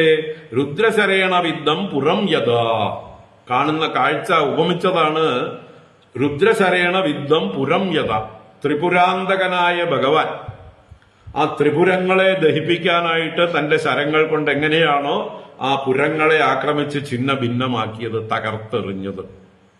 അപ്പൊ മഹാദേവൻ തന്റെ അസ്ത്രങ്ങളെ കൊണ്ട് ത്രിപുരന്മാരെ ദഹിപ്പിക്കാൻ വേണ്ടി ആ പുരത്തെ എങ്ങനെ ഛിന്ന ഭിന്നമാക്കിയോ, അല്ലേ? ആന പ്രവേശിച്ച കരിമ്പിൻ തോട്ടം പോലെ എന്നൊക്കെ പറയും പോലെയുള്ള അവസ്ഥയില് ഛിന്ന ഭിന്നമാക്കിയിരുന്നു ആ ത്രിപുരാന്തകനായ ഭഗവാൻ ത്രിപുരങ്ങളെ. അപ്പൊ അതുപോലെയായി ഇവിടെ അവന്റെ ശരീരം ആ ദഹിപ്പിച്ച അല്ലെങ്കിൽ ചതച്ചരച്ച തകർന്നടിഞ്ഞ ത്രിപുരന്മാരുടെ പുരം പോലെയായി തീർന്നു. അവര് രുദത്യഃ സ്ത്രീയഃ സമേതാഃ, എല്ലാവരും കൂടെ നിലവിളിച്ച് കരഞ്ഞുകൊണ്ട് ആ സ്ത്രീകളൊക്കെ കൂടി ഓടി വന്ന് ദദൃശു, അവരിങ്ങനെ ഈ രംഗം കാണുകയാണ്. ഈ ചത്ത് മലച്ച് തകിട് പൊടിയായി കിടക്കുന്ന ഈ ഇവന്റെ ശരീരം, ഈ തൃണാവർത്തന്റെ ശരീരം, രാക്ഷസ ശരീരം മല പോലെ കിടക്കുന്നുണ്ട്. അതിന്റെ മുകളിലാണ് ഭഗവാൻ കിടക്കുന്നത്, ഒരു നീലരത്നം. അതാണ് പ്രാദായ മാത്രേ പ്രതിഹൃത്യ വിസ്മിതാഃ കൃഷ്ണം ച തസ്യോരസി ലംബമാനം തം സ്വസ്തിമന്ദം പുരുഷാദനീതം വിഹായ സാ മൃത്യുമുഖാത് പ്രമുക്തം ഗോപ്യശ്ച ഗോപാ കില നന്ദമുഖ്യാഃ ലബ്ധ്വാ പുനഃ പ്രാപുരതീവ മോദം. പ്രാദായ മാത്രേ പ്രതിഹൃത്യ വിസ്മിതാഃ കൃഷ്ണം ച തസ്യോരസി ലംബമാനം തം സ്വസ്തിമന്ദം പുരുഷാദനീതം വിഹായ സാ മൃത്യുമുഖാത് പ്രമുക്തം ഗോപ്യശ്ച ഗോപാ കില നന്ദമുഖ്യാഃ ലബ്ധ്വാ പുനഃ പ്രാപുരതീവ മോദം. ഈ ഗോപികളാണ് ആദ്യം കാണുന്നത് എന്ന് പറയാൻ കാരണം ഭഗവാന്റെ കാരുണ്യം കൊണ്ട് ഗോപികമാരുടെ അടുത്തേക്കാണ് ഭഗവാൻ പോയി ഇവനെ വീഴ്ത്തിയത് എന്ന് കൂടി താല്പര്യം. ഈ ഗോപികമാരുടെ മനസ്സിനെയാണ് തനിക്ക് കൂടുതൽ ആകർഷിക്കേണ്ടത്, അവരെയാണ് സന്തോഷിപ്പിക്കേണ്ടത്. അപ്പൊ അവരെ ഇവിടെ ഹീറോയിനുകളാക്കണം, അവർക്ക് വലിയ റോൾ കൊടുക്കണം, അവർ നിറഞ്ഞു നിൽക്കണം. ആ ഗോപികമാരെ ജനങ്ങൾ ആരാധിക്കണം ഭാവിയില്. അപ്പൊ ഗോപികമാർക്ക് റോളൊന്നുമില്ലാതെ വെറും കാഴ്ചക്കാരായിട്ട് നിന്നാ പോരാ, അവര് മുന്നിലുണ്ടാവണം. അങ്ങനെ ചിന്തിച്ച് ഭഗവാൻ അവരുടെ അടുത്ത് തന്നെ ചെന്ന് വീണിട്ടുണ്ടാവും. അങ്ങനെ അവരാദ്യം കണ്ടു. അവരുടനെ ചാടി വിസ്മിതാഃ തസ്യ ഉരസി ലംബമാനം കൃഷ്ണം. ആ വിസ്മയിച്ചവരായ അമ്മമാര്, ഗോപികമാര്, തസ്യ ഉരസി ലംബമാനം, അവന്റെ മാറിൽ തൂങ്ങിക്കിടക്കുന്നവൻ, ലംബമാനം എന്ന് പറഞ്ഞ ആലംബനമായി കിടക്കുന്നവൻ, തൂങ്ങിക്കിടക്കുന്നവൻ. അങ്ങനെയുള്ള കൃഷ്ണം, ആ കൃഷ്ണനെ പുരുഷാദനീതം, പുരുഷാദനാൽ നയിക്കപ്പെട്ടവൻ. പുരുഷാദൻ എന്ന് പറഞ്ഞാൽ രാക്ഷസൻ, അസുരൻ, പുരുഷന്മാരെ, മനുഷ്യരെ തിന്നുന്നവൻ. പുരുഷാനത്തീതി പുരുഷാദഃ. അപ്പോ അങ്ങനെയുള്ള നരഭോജിയായ ഒരുവനാൽ നയിക്കപ്പെട്ട് കൊണ്ടുപോകപ്പെട്ടവനാണ്, തട്ടിക്കൊണ്ടുപോകപ്പെട്ടവനാണ്. അപ്പൊ അവന്റെ വായിൽ നിന്ന് രക്ഷപ്പെട്ടു വരിക എന്നുള്ളത് മൃത്യുമുഖാത്, മൃത്യുമുഖാത് വിഹായസ പ്രമുക്തം, അന്തകന്റെ മുഖത്തിൽ നിന്നും ആകാശത്തിൽ നിന്നും മോചിക്കപ്പെട്ടവൻ. അപ്പൊ അന്തകനെ പോലെ വന്നവനാണിവൻ, കാലനായിട്ട് വന്നവനാ, നരഭോജിയാണ്. അവന്റെ വായിൽ നിന്നാണ് ഇപ്പൊ രക്ഷപ്പെട്ടിരിക്കുന്നത്. അത് മരണത്തിന്റെ വായിൽ നിന്ന് രക്ഷപ്പെട്ടത് തന്നെ. അങ്ങനെ ആകാശത്തിൽ കൂടി മോചിക്കപ്പെട്ടവനായിട്ടുള്ള തം ആ ഭഗവാനെ സ്വസ്തിമന്തം, ആൾക്ക് ഒരു കുഴപ്പമില്ലാതെ സ്വസ്തിമാനായിട്ട് ശയിക്കുകയാണ്. ഞാനൊന്നും അറിഞ്ഞില്ലേ എന്ന മട്ടില് ഉണ്ണിക്കണ്ണന് ഒന്നും പറ്റാതെ അവിടെ കിടക്കുക സ്വസ്തിമാനായിട്ട്. അങ്ങനെയുള്ള സ്വസ്തിമന്തം തം പ്രാതായ, അതിന് പ്രകർഷേണ ആദായ, അവരെല്ലാം വേഗം ഓടിച്ചെന്ന് ചാടിക്കേറി ആ മലയുടെ മുകളിലേക്ക് തൃണാവർത്തന്റെ ശരീരത്തിലേക്ക്, എന്നിട്ട് ഓടിച്ചെന്ന് എടുത്തു. മാത്രേ പ്രതിഹൃത്യ, മാത്രേ മാതാവിനായിക്കൊണ്ട് പ്രതിഹൃത്യ പ്രതിഹാരമായിട്ട് കൊണ്ടു കൊടുത്തു, സമ്മാനം കൊടുക്കും പോലെ കൊടുത്തു. എന്നിട്ട് ഗോപ്യ നന്ദമുക്യാഹ ഗോപാഹ ച പുനഃ ലബ്ധ്വ അതീവ മോദം പ്രാപുഹു. ആ ഗോപികമാരും അതുപോലെ നന്ദമുഖ്യന്മാരായ ഗോപന്മാരും വീണ്ടും തിരിച്ചു കിട്ടിയപ്പോൾ, ഈ നഷ്ടപ്പെട്ട പുത്രൻ മരണത്തിന്റെ വായിൽ നിന്നാണ് തിരിച്ചു വന്നത് അല്ലെ, മൃത്യുമുഖാത് പ്രമുക്തം, മൃത്യുവിന്റെ വായിൽ നിന്ന് തിരിച്ച് മോചിതനായി വന്നവനായിട്ടുള്ള ഈ പുത്രനെ തിരിച്ചു കിട്ടിയപ്പോൾ അതീവ മോദം പ്രാപുഹു, എന്തെന്നില്ലാത്ത മോദത്തെ പ്രാപിച്ചു. എല്ലാവരും സന്തോഷിച്ചു എന്ന് പറയണം. പ്രാദായ മാത്രേ പ്രതിഹൃത്യ വിസ്മിതാഃ കൃഷ്ണം ച തസ്യോരസിലംബമാനം തം സ്വസ്തിമന്തം പുരുഷാദനീതം വിഹായ സാ മൃത്യുമുഖാത് പ്രമുക്തം ഗോപ്യശ്ച ഗോപാഖില നന്ദമുഖ്യാഃ ലബ്ധ്വാ പുനഃ പ്രാപുരതീവ മോദം. അഹോ ബദാത്യത്ഭുതമേഷ രക്ഷസാ ബാലോ നിവൃത്തിം ഗമിതോഭ്യഗാത് പുനഃ ഹിംസ്രസ്വപാപേന വിഹിംസിത ഖലഃ സാധു സമത്വേന ഭയാദ് വിമുച്യതേ. അഹോ ബദാത്യത്ഭുതമേഷ രക്ഷസാ ബാലോ നിവൃത്തിം ഗമിതോഭ്യഗാത് പുനഃ ഹിംസ്രസ്വപാപേന വിഹിംസിത ഖലഃ സാധു സമത്വേന ഭയാദ് വിമുച്യതേ. എല്ലാവരും ആശ്ചര്യത്തോടെ എന്തൊക്കെയോ പറഞ്ഞു. ആ ഗോപന്മാരൊക്കെ പറഞ്ഞ വാക്കുകളാണ്. അഹോ ബദ, ആശ്ചര്യം ആശ്ചര്യം, എന്തെന്നില്ലാത്ത സന്തോഷം. അഹോ ബദ, അത്യത്ഭുതം അത്യത്ഭുതം, വിശ്വസിക്കാനാവുന്നില്ല നമുക്ക്. എവിടെയും ഇതുപോലൊരു സംഭവം മുമ്പുണ്ടായിട്ടില്ല. ഇത് അപൂർവമായി ആദ്യമായി ഉണ്ടാവുന്നതാണ്. അത്യത്ഭുതം അത്യത്ഭുതം, കേട്ടിട്ടില്ല കണ്ടിട്ടില്ല. അതുകൊണ്ട് അത്ഭുതം. ഏഷഃ ബാലഃ, ഈ ഉണ്ണി, ഈ നന്ദഗോപരുടെ പുത്രൻ, രക്ഷസ, ആ രക്ഷസിന്റെ കയ്യിൽ നിന്ന് നിവൃത്തിം ഗമിതഃ പുനഃ അഭ്യഗാത്. അപ്പോ രക്ഷസിന്റെ കയ്യിൽ നിന്ന് നിവൃത്തിം ഗമിതഃ, നിവൃത്തിയെ ഗമിക്കപ്പെട്ടു. അഥവാ രക്ഷസ നിവൃത്തിം ഗമിത എന്നുള്ളത് രക്ഷസിനാൽ മടക്കയാത്ര എന്ന് പറഞ്ഞാൽ മരണമാണ്. അപ്പൊ മരണത്തിലേക്ക് ഗമിപ്പിക്കപ്പെട്ടതാണ്, മരണത്തിന് വേണ്ടി കൊണ്ടുപോയതാണ്. പക്ഷേ പുനഃ അഭ്യഗാത്, വീണ്ടും തിരിച്ചു വന്നു. അപ്പൊ മരണലോകത്തേക്ക് കൊണ്ടുപോകപ്പെട്ട ഈ ഉണ്ണി തിരിച്ചു വന്നിരിക്കുന്നു. അത്ഭുതം അത്ഭുതം ആണ്. പുനഃ അഭ്യഗാത്. എന്നിട്ട് അതിനൊരു യുക്തി, ഒരു ന്യായം അവർ പറയണം, ഒരു ലോക സ്വഭാവം പറയണം. ഒരു പഴഞ്ചൊല്ല് പോലെ ഇതൊരു പഴഞ്ചൊല്ലാക്കി മാറ്റാം. എന്താണ്? ഹിംസ്രഃ ഗലഃ സ്വപാപേന വിഹിംസിതഃ. ഈ ഹിംസാ സ്വഭാവമുള്ള പരനെ ഹിംസിക്കുന്ന, ഉപദ്രവം ചെയ്യുന്ന ഈ ഖലൻ, ഈ ദുഷ്ടൻ, അവൻ സ്വപാപേന വിഹിംസിത, അവന്റെ പാപത്താലാണ് അവൻ നശിച്ചത്. വേറെ ആരും അവനെ കൊന്നതല്ല. ആരും കൊന്നതായിട്ട് ഇവർക്കറിയില്ല. അതുകൊണ്ട് തന്നെ പറഞ്ഞു, അവൻ നശിച്ചത് അവന്റെ സ്വന്തം പാപം കൊണ്ട്, തന്റെ പാപത്താൽ നശിക്കപ്പെട്ടു. താൻ നിരന്തരം ചെയ്യുന്ന കർമ്മങ്ങൾ താൻ അനുഭവിച്ചു. അപ്പൊ ദുഷ്ടന്മാര് അവരുടെ പാപത്താൽ നശിക്കുന്നു എന്നുള്ളതിന് ദൃഷ്ടാന്തമായിട്ട് അവർ പറയണം. ഹിംസ്രഃ ഖലഃ സ്വപാപേന വിഹിംസിത. എന്നാൽ നമ്മളൊക്കെയോ, ഈ നന്ദഗോപരും യശോദയൊക്കെയോ സാധുക്കളാണ്, പാവങ്ങളാണ്, മര്യാദക്കാരാണ്. അതുകൊണ്ട് സാധുഹു സമത്വേന ഭയാദ് വിമുച്യതേ. സമത്വേന, എല്ലാവരോടുള്ള സമഭാവന കൊണ്ട്, അവർക്ക് വലിയ ദോഷങ്ങള് രോഷങ്ങളൊന്നുമില്ല, ആരുടെ നേരെ ശത്രുതാഭാവമൊന്നുമില്ല. അങ്ങനെയുള്ള സമബുദ്ധി കൊണ്ട് ഭയാദ് വിമുച്യതേ, ഭയത്തിൽ നിന്ന് വിമോചിക്കപ്പെടുന്നു. അതുകൊണ്ട് സാധുജനങ്ങൾ എപ്പോഴും ഈ സമത്വം വെടിയാതിരിക്കുക. നിങ്ങൾക്ക് എന്ത് ഭയമുണ്ടായാലും മോചനം ഉണ്ടാവും. ഭയം വന്ന് ചിലപ്പോൾ നമ്മളെ കുറച്ചു നേരത്തേക്കൊക്കെ ഒന്ന് അലട്ടും, ഒന്ന് പേടിപ്പിക്കും. പക്ഷേ അതിൽ നിന്ന് രക്ഷയുണ്ടാവും. അതുകൊണ്ട് സാധുക്കളായി തന്നെ ഇരിക്കുക, സമഭാവന വെടിയാതിരിക്കുക. ഇതാണ് ഇതിലൂടെ ഒരു പാഠം തരികയാണ്. ദുഷ്ടന്മാർ അവരുടെ പ്രവൃത്തി കൊണ്ട് തന്നെ സ്വയം നശിക്കുന്നു. നമ്മളായിട്ട് അവനെ ഉപദ്രവിക്കേണ്ട കാര്യമൊന്നുമില്ല. ഈശ്വരൻ കൊടുത്തോളും, കർമ്മ നിയമങ്ങൾ അവന് വേണ്ടത് കൊടുത്തോളും. നമ്മളെപ്പോഴും നമ്മുടെ സമത്വം വെടിയാതിരിക്കുക, സത്വഗുണം വെടിയാതിരിക്കുക, സാധു സ്വഭാവം വെടിയാതിരിക്കുക. നമ്മളെ ഈശ്വരൻ രക്ഷിച്ചോളും, നമ്മുടെ കർമ്മം രക്ഷിച്ചോളും എന്ന് സൂചിപ്പിക്കുകയാണ്.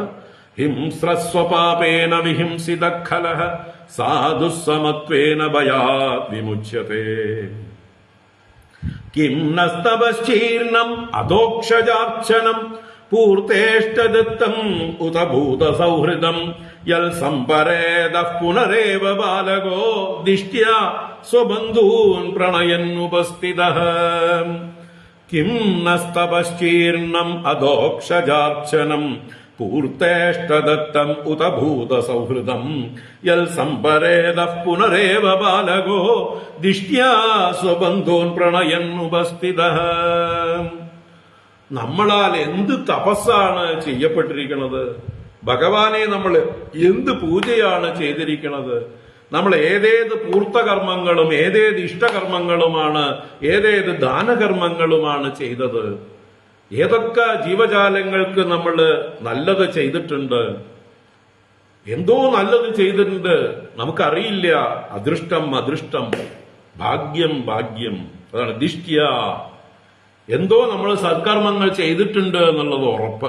ആ സത്കർമ്മത്തിന്റെ ഫലമായിട്ട് എന്തെന്നാൽ സംപരേത ബാലക സമ്യക് പരേത, പരലോകത്തിലേക്ക് പോയവനാണ് ആ ബാലകൻ. പക്ഷേ പുനരേവ സ്വബന്ധൂൻ പ്രണയൻ ഉപസ്ഥിത, വീണ്ടും ഇതാ സ്വബന്ധുക്കളെ പ്രണയൻ സന്തോഷിപ്പിച്ചുകൊണ്ട് പ്രേമം പ്രകടിപ്പിച്ചുകൊണ്ട് ഉപസ്ഥിത, അതാ അടുത്തു വന്നിരിക്കണു.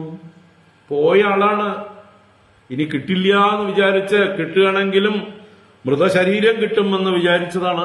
അങ്ങനെ ആ ചുഴലിക്കാറ്റ് കൊണ്ടുപോയ കുട്ടിയാണ് മരണത്തിന്റെ വായിലേക്ക്. അപ്പൊ സംപരേത ബാലക പുനരേവ സ്വബന്ധൂൻ പ്രണയൻ ഉപസ്ഥിത, വീണ്ടും തന്റെ ബന്ധുക്കളെ സന്തോഷിപ്പിച്ചുകൊണ്ട് ഇതാ വന്നു ചേർന്നിരിക്കുന്നു. ദിഷ്ട്യ, ഭാഗ്യം ഭാഗ്യം ഭാഗ്യം. അപ്പൊ എന്താണ് അതിന് കാരണം? ഈ ഭാഗ്യം ഏതിന്റെ ദൃഷ്ടഫലമാണ്?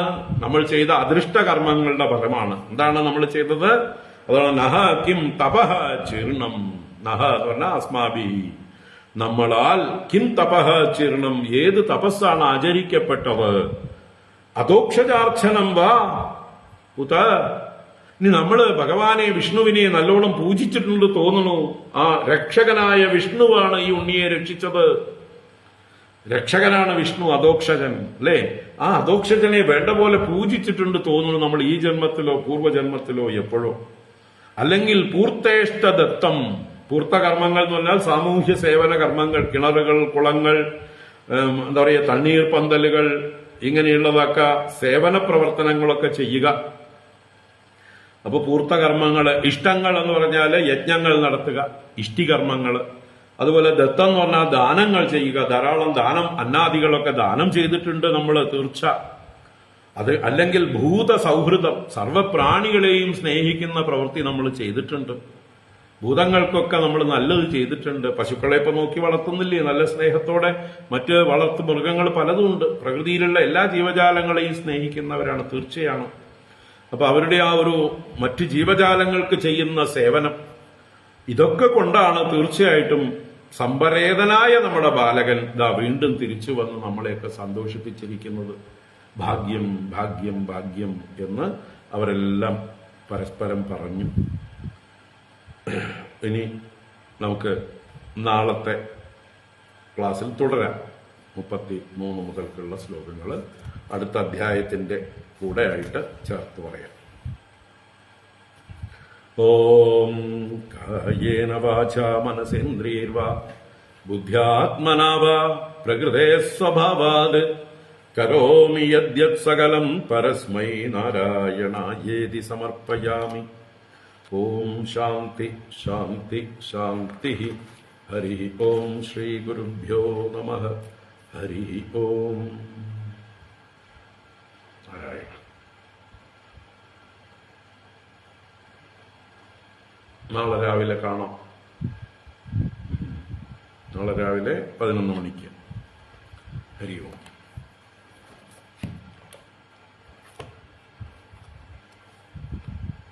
എല്ലാവർക്കും ശുഭരാത്രി. നാരായണ.